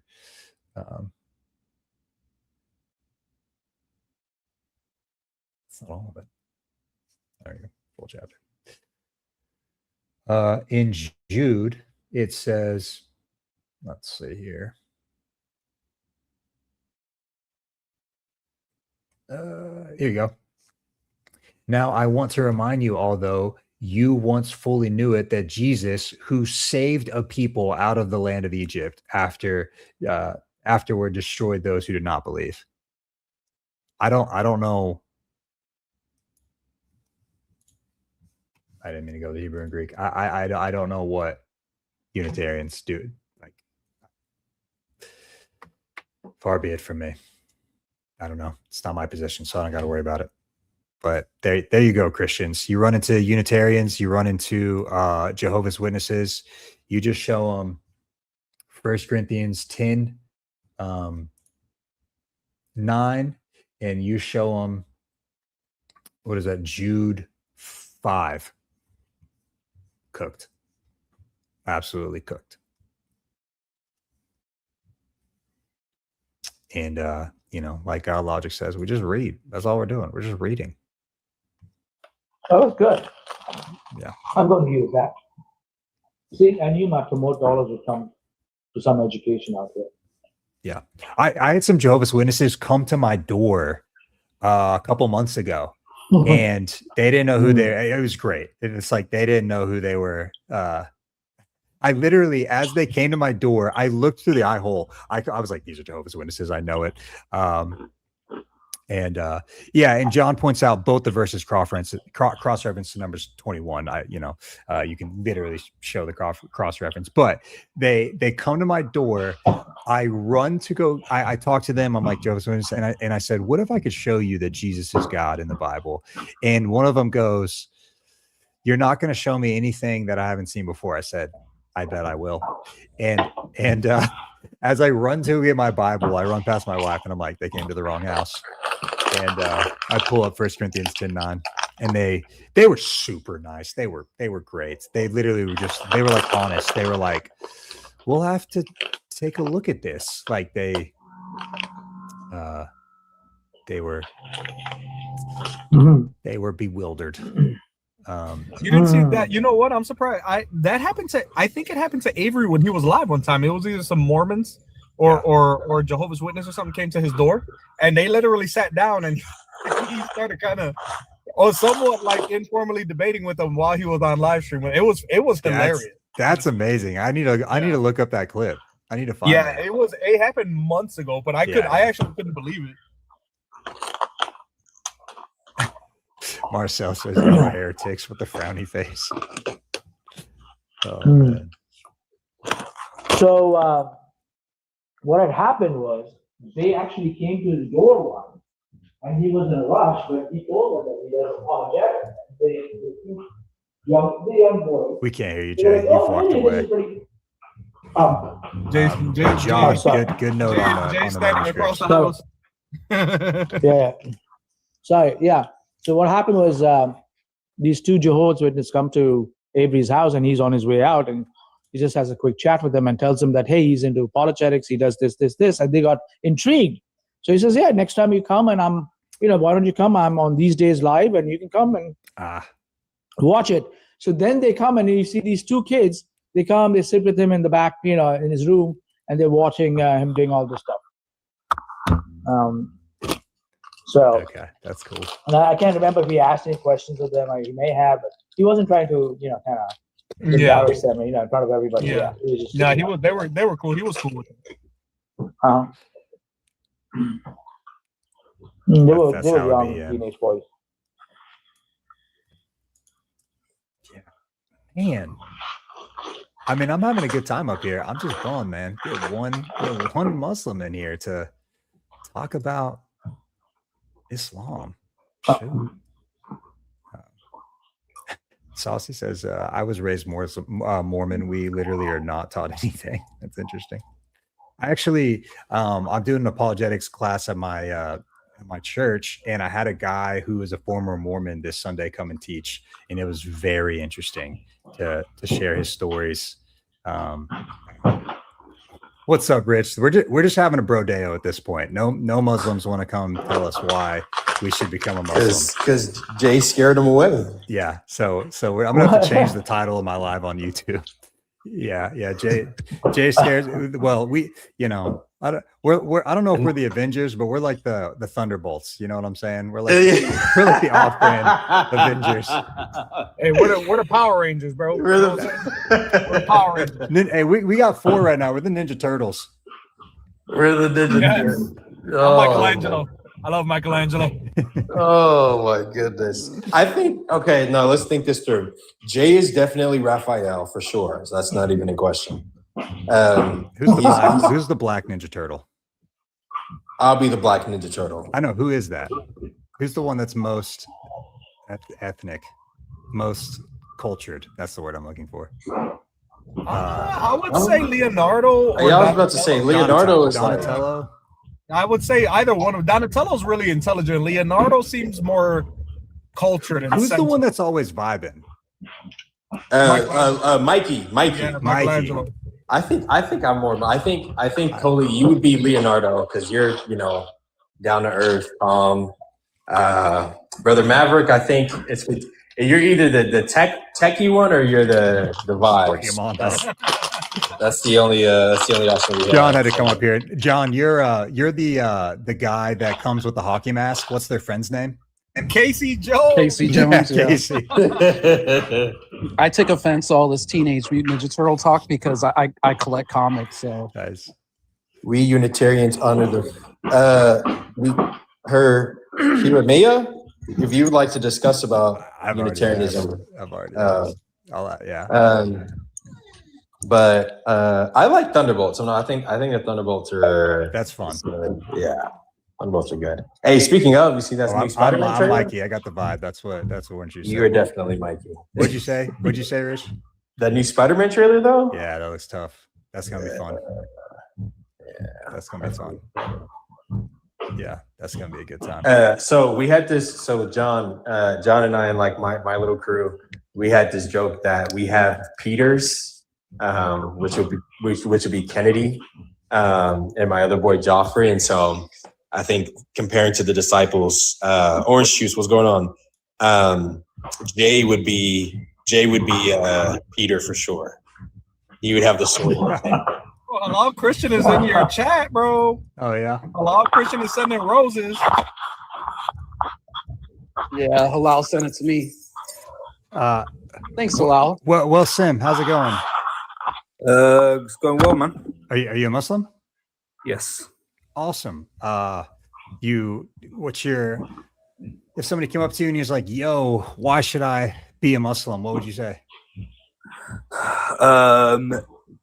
I would honestly argue that it has the most solid, objective moral structure out of all three Wow. Abrahamic faiths.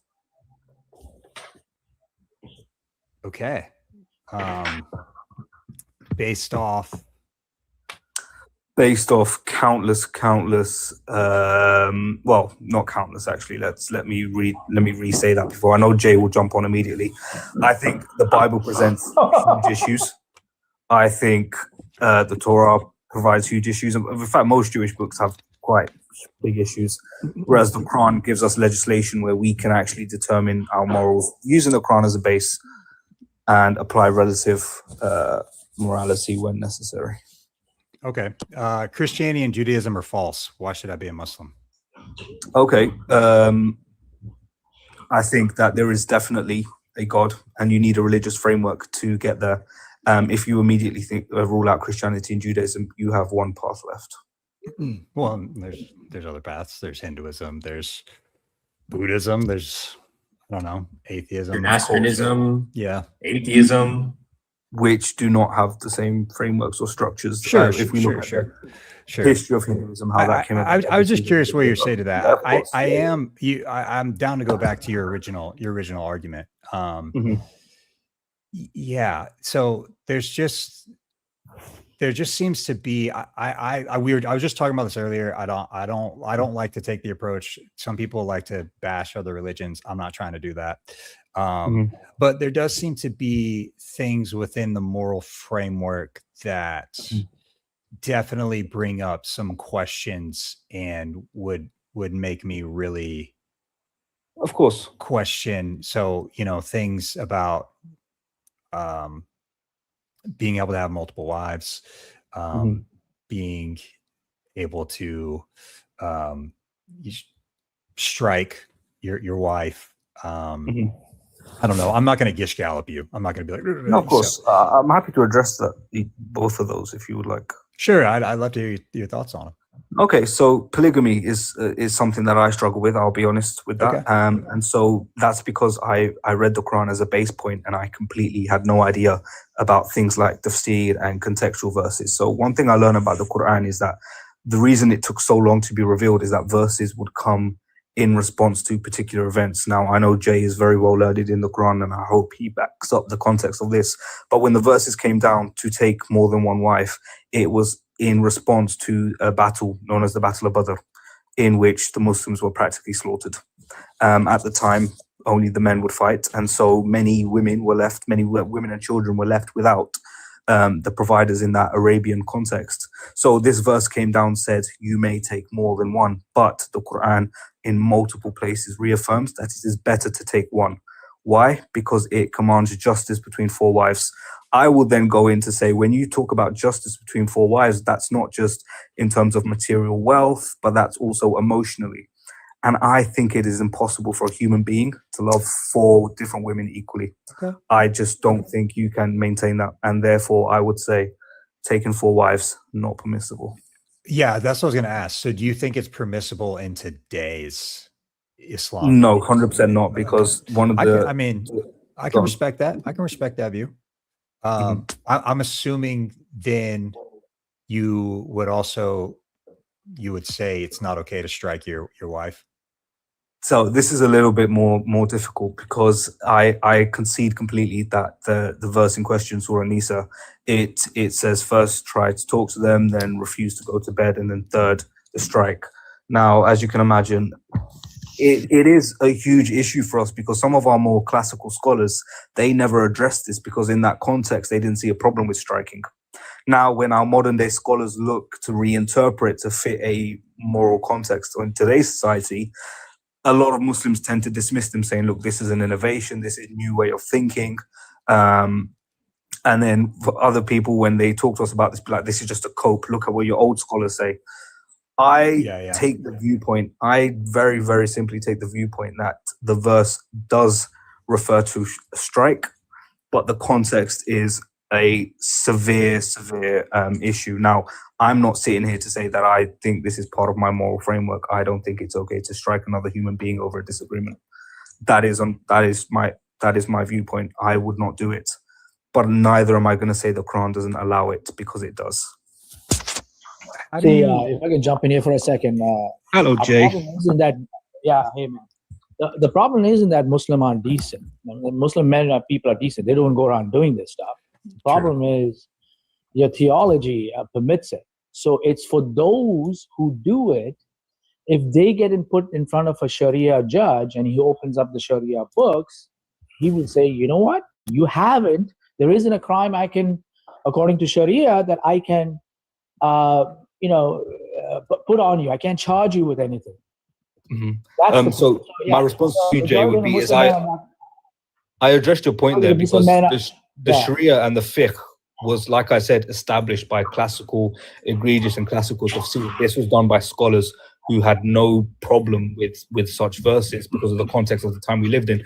It would be inaccurate or untrue for me to say that actually striking of women in the 13th century was confined to Arabia. It was widespread. Women's rights were not respected globally until maybe the 18th, even pushing it the 19th, 20th century.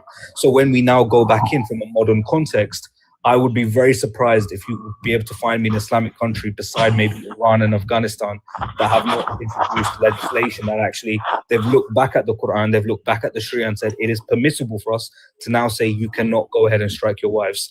This was based on a lot of jurists that have reinterpreted. So by bringing up Sharia and tafsir, to me, it doesn't really make a difference, because this is historical conversation. We live in a different time. We must now take the modern Muslim viewpoint. Yeah. Okay. No, Do you? Well, I'm just curious. Like, when you present these views, would you get pushback from other Muslims? Do you get pushback? It really depends. So one of the big scholars that pushes this viewpoint does face a lot of scrutiny. His name is Dr. Yasser Qadi. Yeah, a lot okay. of people call You him like someone it? You who like his stuff? innovates. Some of his stuff, some of the stuff is a bit, I think he is, if I'm correct in his creed, is Maturidi, I believe he is. So he is very right wing per se.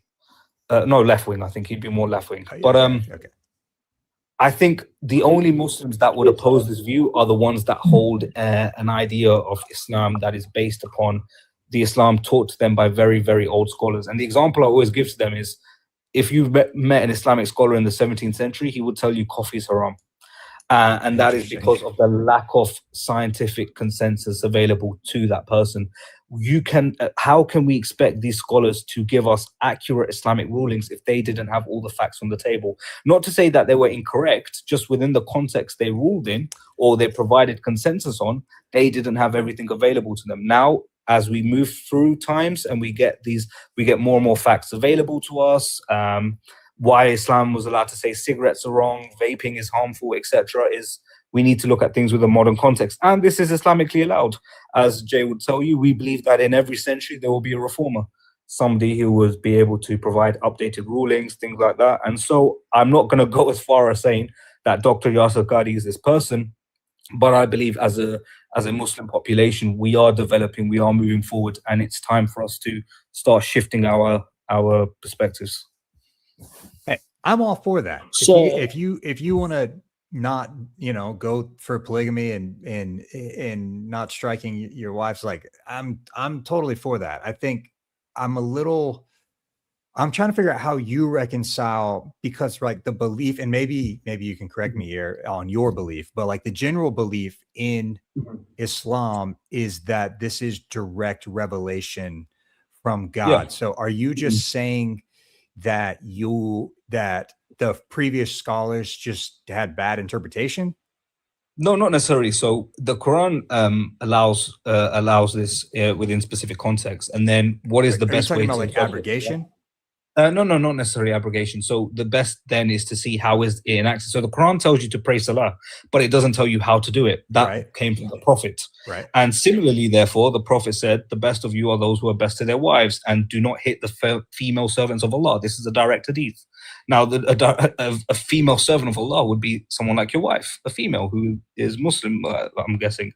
So when we look at the example of how Islam was actually practiced by the person who spread it, I can confidently say, well, actually, if the Prophet never hit his wives, we have no hadith about this, and he says, do not hit the female servants of Allah. So I'm not making a huge leap. I am not directly contradicting Islam here. There is one hadith where he hits Aisha. And what was the context of that? It's a little weird. I don't like. I'm not. You're presenting like I'm rocking with you, bro. So I'm not trying to be like, no, he hit Aisha. But like there definitely is this hadith, right, where the context is weird. They're both like running, and he hits her in the chest, and then they come back, and she's hurting, and Muslims want to say that it was an accident, but his response isn't really. He's kind of like, you deserved it. I don't know. It's. Was that when Aisha followed him at night? Yes.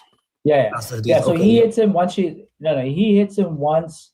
He hits her once she's already back, because she didn't say anything to him, and she said it was really painful for me.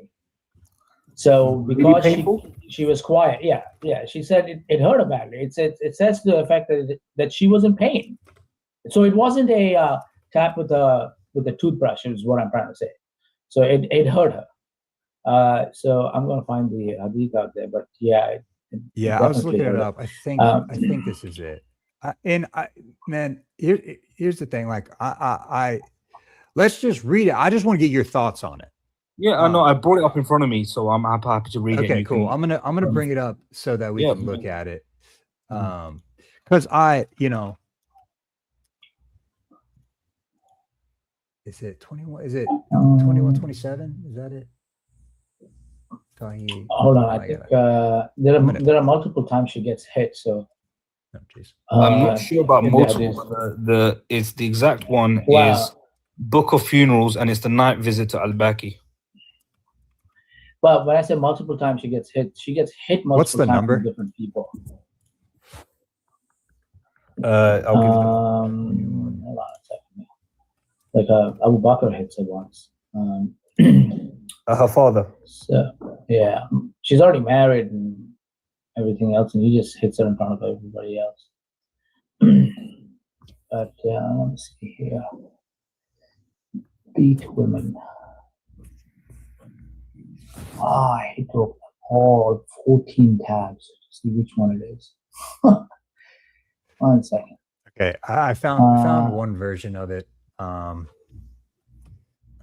me pull it up for the people. Let me zoom in here for TikTok. Oh yeah, 2127. This is gonna be let's see. That's an ad. Oh, there we go. See this is a good y'all's names might be in the way, but you know what? We'll just drag it on up. You know what I'm saying? We'll block me out. That's all right.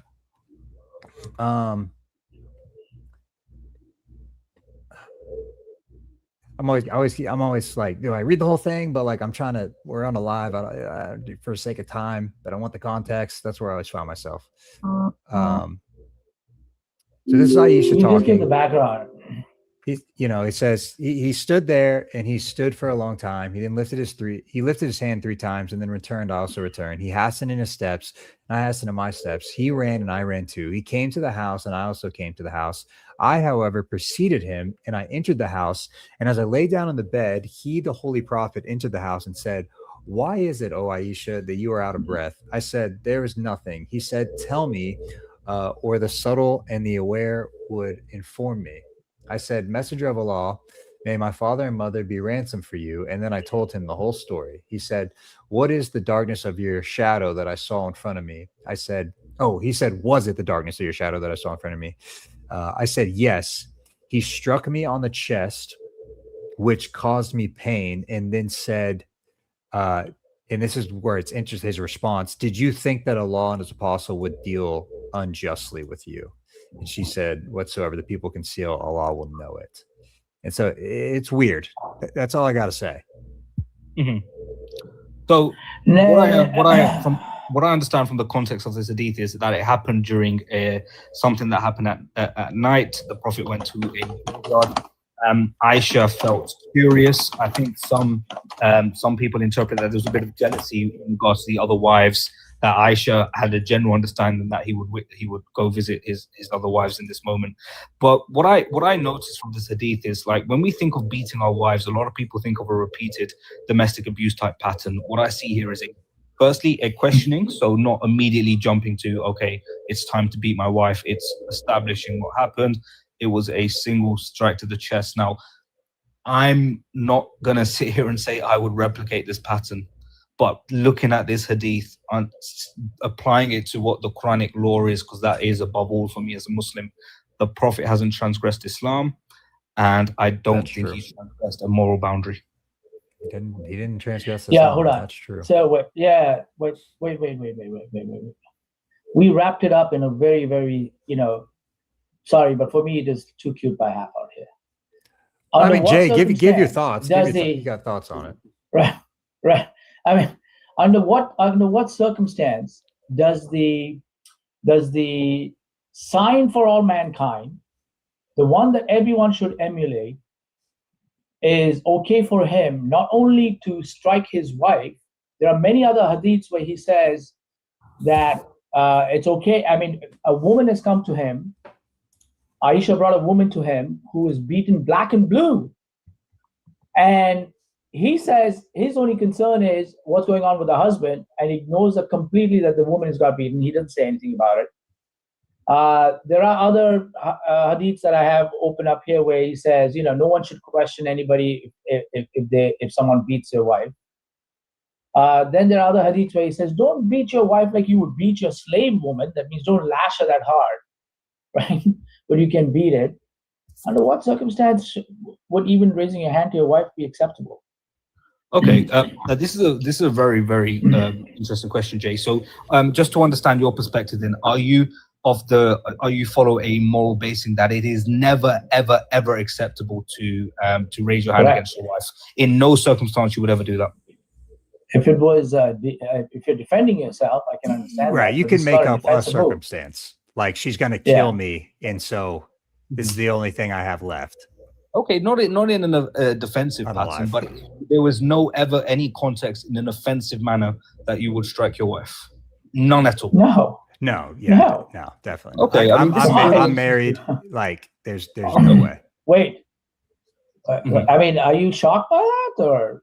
I'm gonna give a brutally open. I don't know why I'm opening up to a panel of 18 viewers and 5 people here, but I will give one brief example. When I was very much younger, about 5 or 6, I was staying with an aunt and uncle, and without getting too graphic, let's just say there was an unfortunate encounter with my auntie, and my uncle. In my defense, he raised his hand. Now, in that situation, did my uncle transgress a moral boundary? Yeah. Yeah. So you feel defending a child transgresses a moral boundary? There's another way. You Like I'm thinking about my wife. Like I don't have to hit her. Yeah. Defending a child. I mean, if you're defending something, that's a secondary thing. We're saying that he just hit her for simply following him and coming back to the house. And Right. over and over again, when other people he talks about hitting, he's fine with it. Okay. And You know, Jay, if you don't mind me asking, is this relative morality? Or is this objective morality for you? Do you think you would hold the same moral viewpoint, let's say 120 years ago? At any point. So if you don't Yeah, mind, I mean, this is just a bit of You think vast majority of men who were married even 1400 years ago were going around hitting their wives? I think relative morality is a huge issue when it comes to religion, and I believe a lot of women did but here's the suffer thing, right? domestic abuse. But all those other men were not the sign for mankind.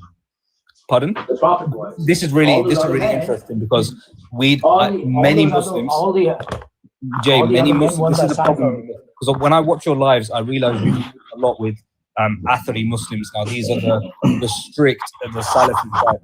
Right. When we view the Prophet Muhammad, we don't view him as an objective moral example. It's his actions are relative in a lot of So your does that hadith, though, right?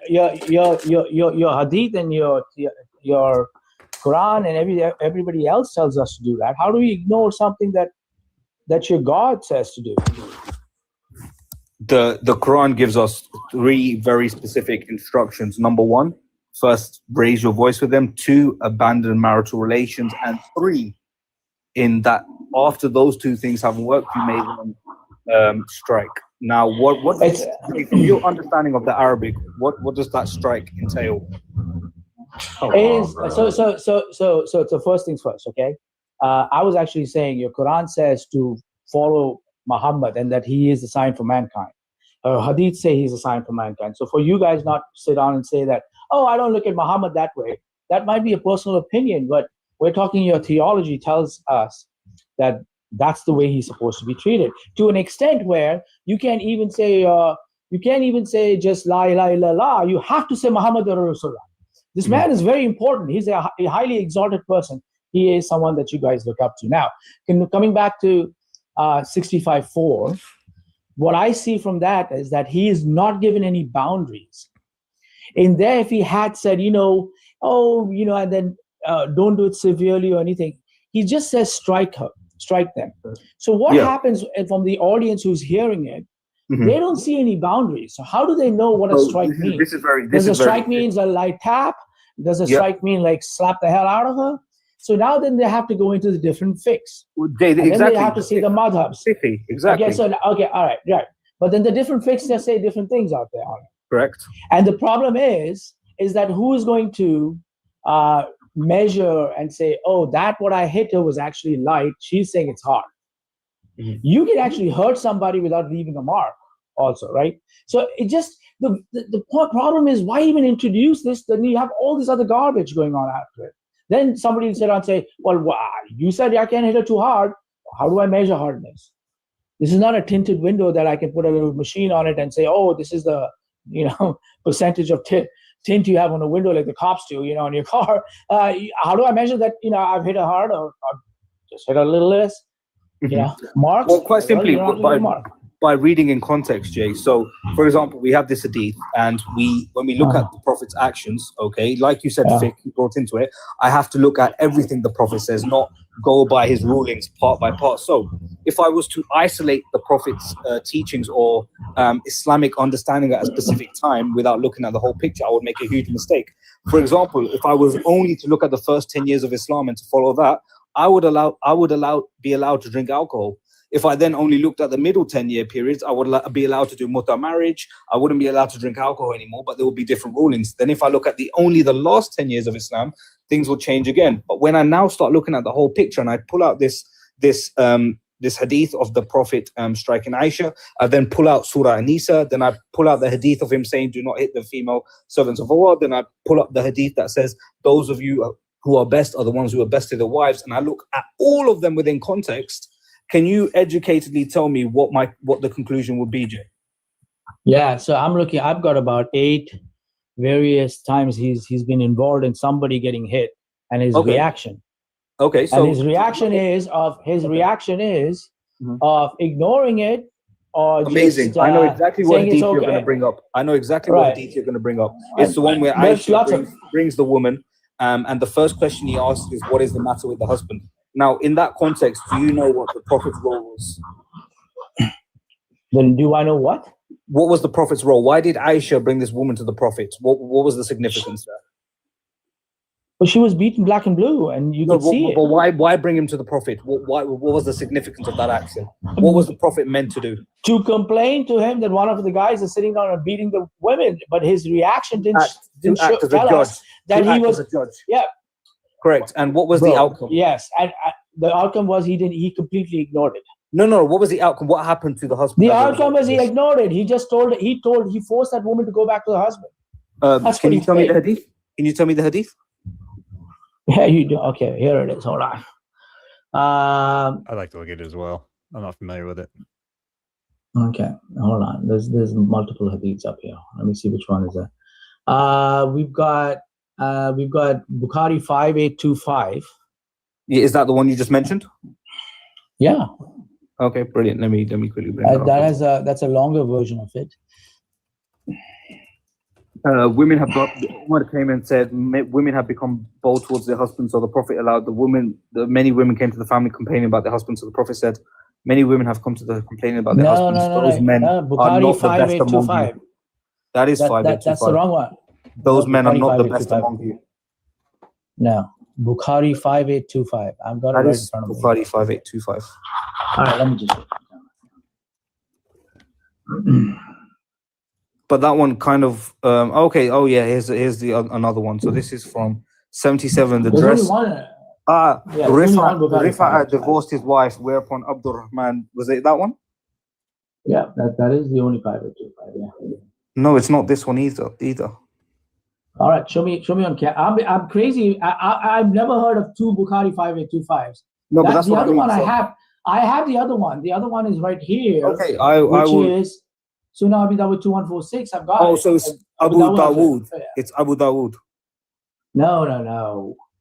The one you're talking about, Abu Dawud outside. Anyways, let's just continue with 5. Let's just go with Bukhari 5825. Wait, can I have a look? Can I have a look at your screen? Can you make it bigger by any chance? Yeah. I've got it. Okay. Can y'all read it? Here, I'll clear my head out the way. Oh, amazing. Yeah. So yeah, this is one I have as well, but I'm not quite sure what Jay read shows up. No, wait. It starts with Rifa divorced his wife, whereupon. Yeah, that's what it starts with, right on top. Yep. The one you read was the one you read. Jay, you know it. I'm going to give you big screen. We'll let you do it though.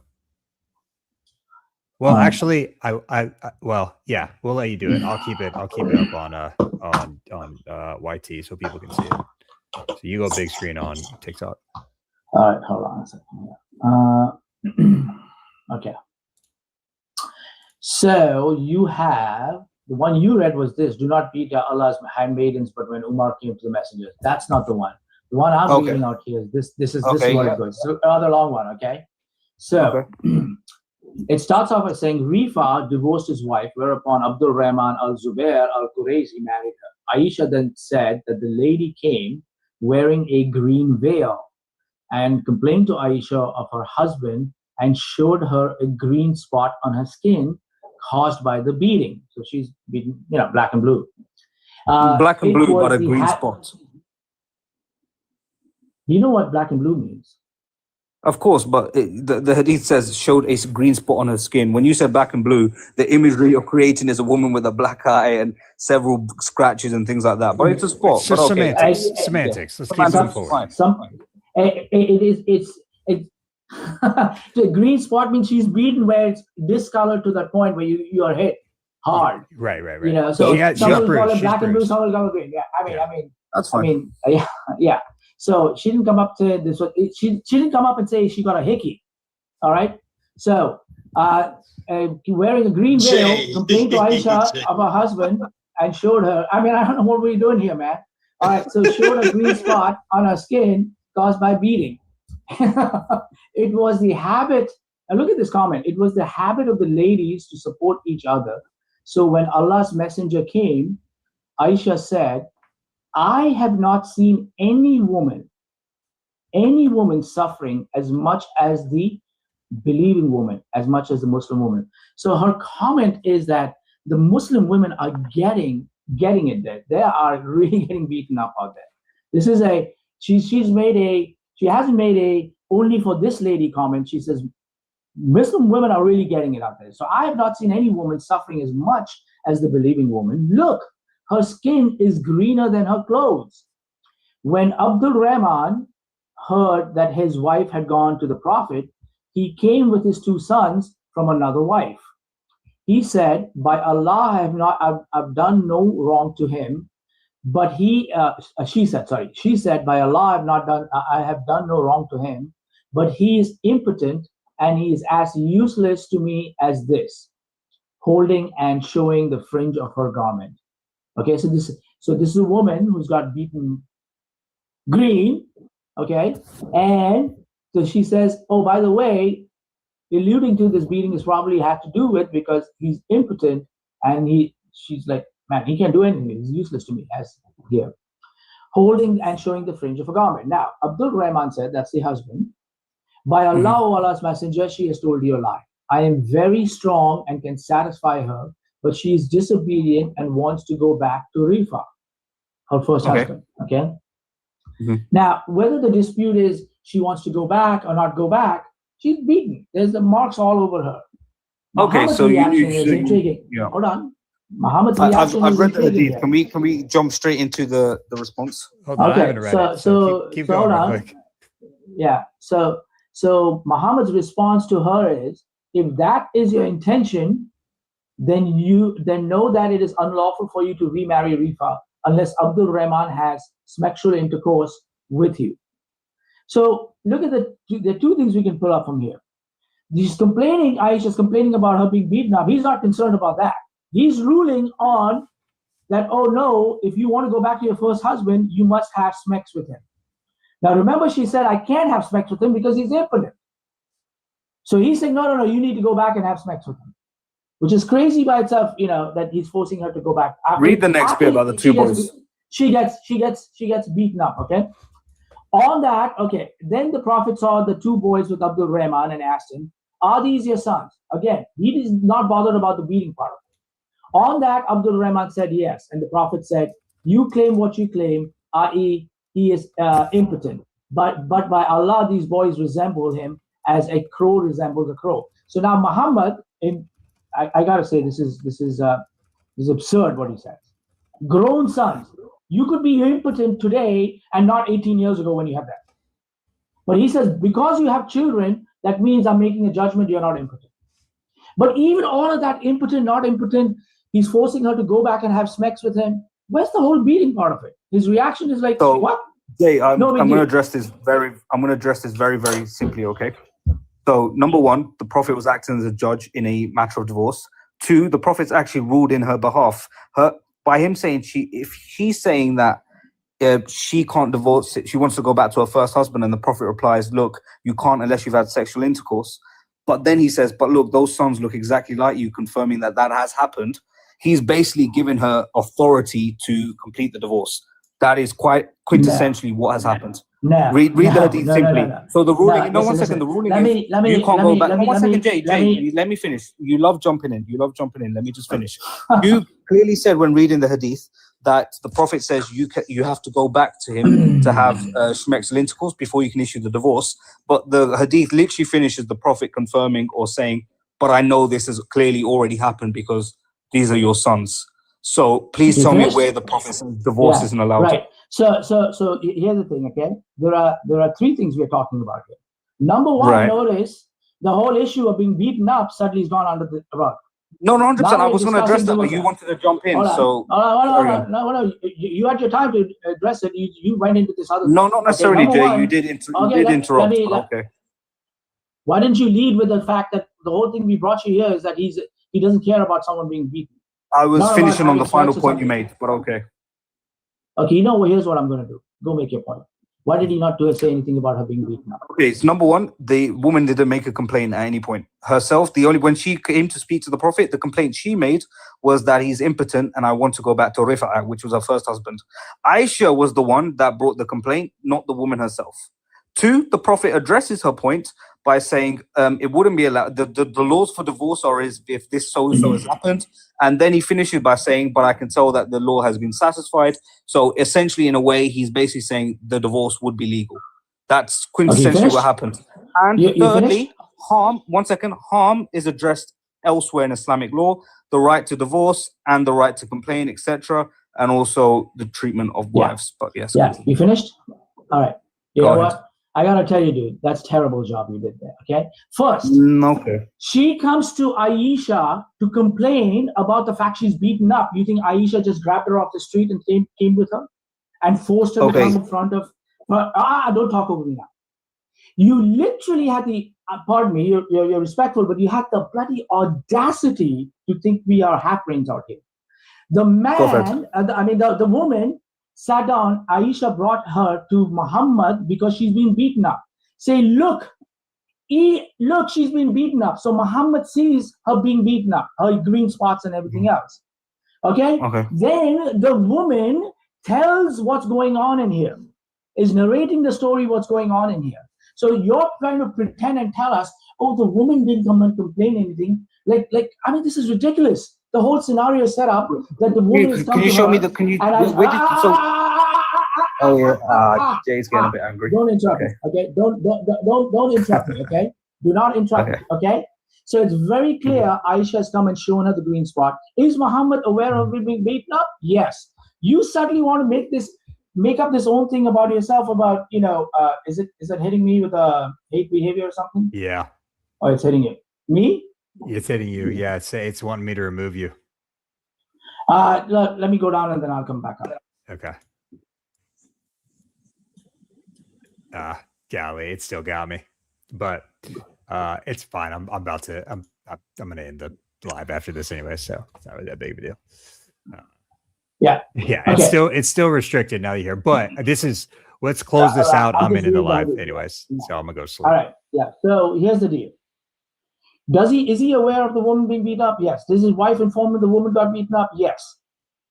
His answer has nothing to do with the beating up, number one. Number two, the other parts of it. You were bold in making up that stuff over there. Okay. You are not aware that if you divorce somebody and then you marry somebody, and if you want to go back to your original husband, the ruling is that you must sleep with the first husband. The fact that he's had children and has been able to please don't. You mean the second? You made a category. No, you know what? Take your notes if I made one. Don't interrupt when I speak. I just don't like that. Okay. All right. So now, what the ruling is: if you divorce somebody and then marry someone else, and you want to go back to the person you divorced, you must sleep with the person you married before you can go back. That's what he's talking about. The Correct. man is saying she wants to go back to the first husband. You said, oh, he said it's okay. She can go back to the first husband. No, you must, according to your ruling. This is not. If you don't understand that in your fiqh, in your jurisprudence, that's the way you have to do it. In your Sharia, it even says that she has to sleep with this man. She hasn't been able to sleep with this man. That's why, because he's impotent, and he is ruling and says you must sleep with him. So he's telling her to follow the rules. If you want to go back to your first husband, you must have that act of sleeping with him.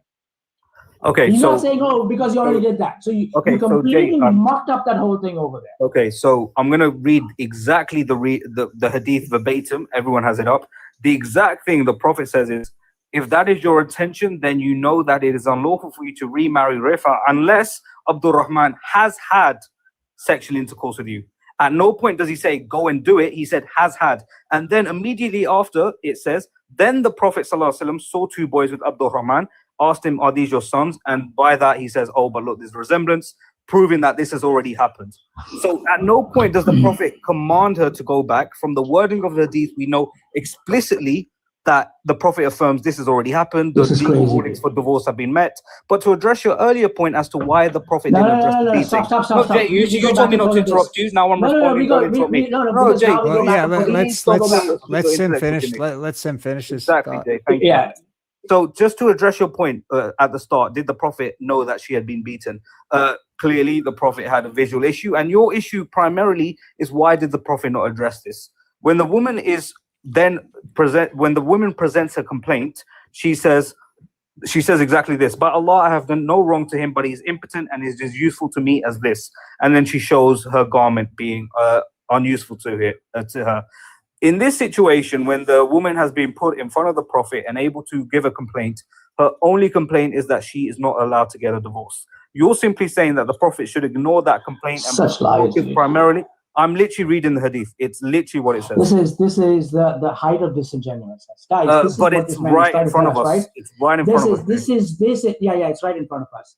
This is what you guys do. This is your source. You brought this hadith up. This is what Islam makes you do. It dumbs you down, honestly. Right. Right there, the woman Aisha is bringing, and the scene is set. She's bringing her with her in front of Muhammad. She said, look at her skin. And she's already talked on behalf of the woman. So the woman doesn't have to repeat, look at my skin, he beat me up. She's already saying it to him. Look at her skin, and she's done that. 1 second. And then the woman says complaint to the husband of Aisha. The Aisha, bro, this has got to be the lowest level. This is what you guys do. You think everybody's as stupid as you guys are, okay? In this Jay, BS you get very emotional when presenting these arguments. Like I've been in your life because before. I'll tell you why. Because my tolerance with the BS is it's not that high. Okay, but I can apply the same criteria to you. Listen. So Aisha brings her in front of Muhammad. They're standing all together. She's saying, "Look at the skin." She's beaten up, and so this woman is present. So she's complaining about her being beaten up. And then you're saying, no, the woman had no problem about being beaten up. 1 second, I've never said that. That is secondly, you lied on the other stuff too. When he sits down and says that, listen, she has told a lie, blah, blah, blah. Allah's messenger said to her, if that is your intention, i.e. to go back to your first husband, then know that it is unlawful for you to remarry Rifa, i.e. remarry your first husband, unless Abdul Rahman has had sexual intercourse with you. She is just recently married with this guy. She hasn't had 2 children with this guy. But how have you inferred that from the 2 children, it says in there, was from another wife.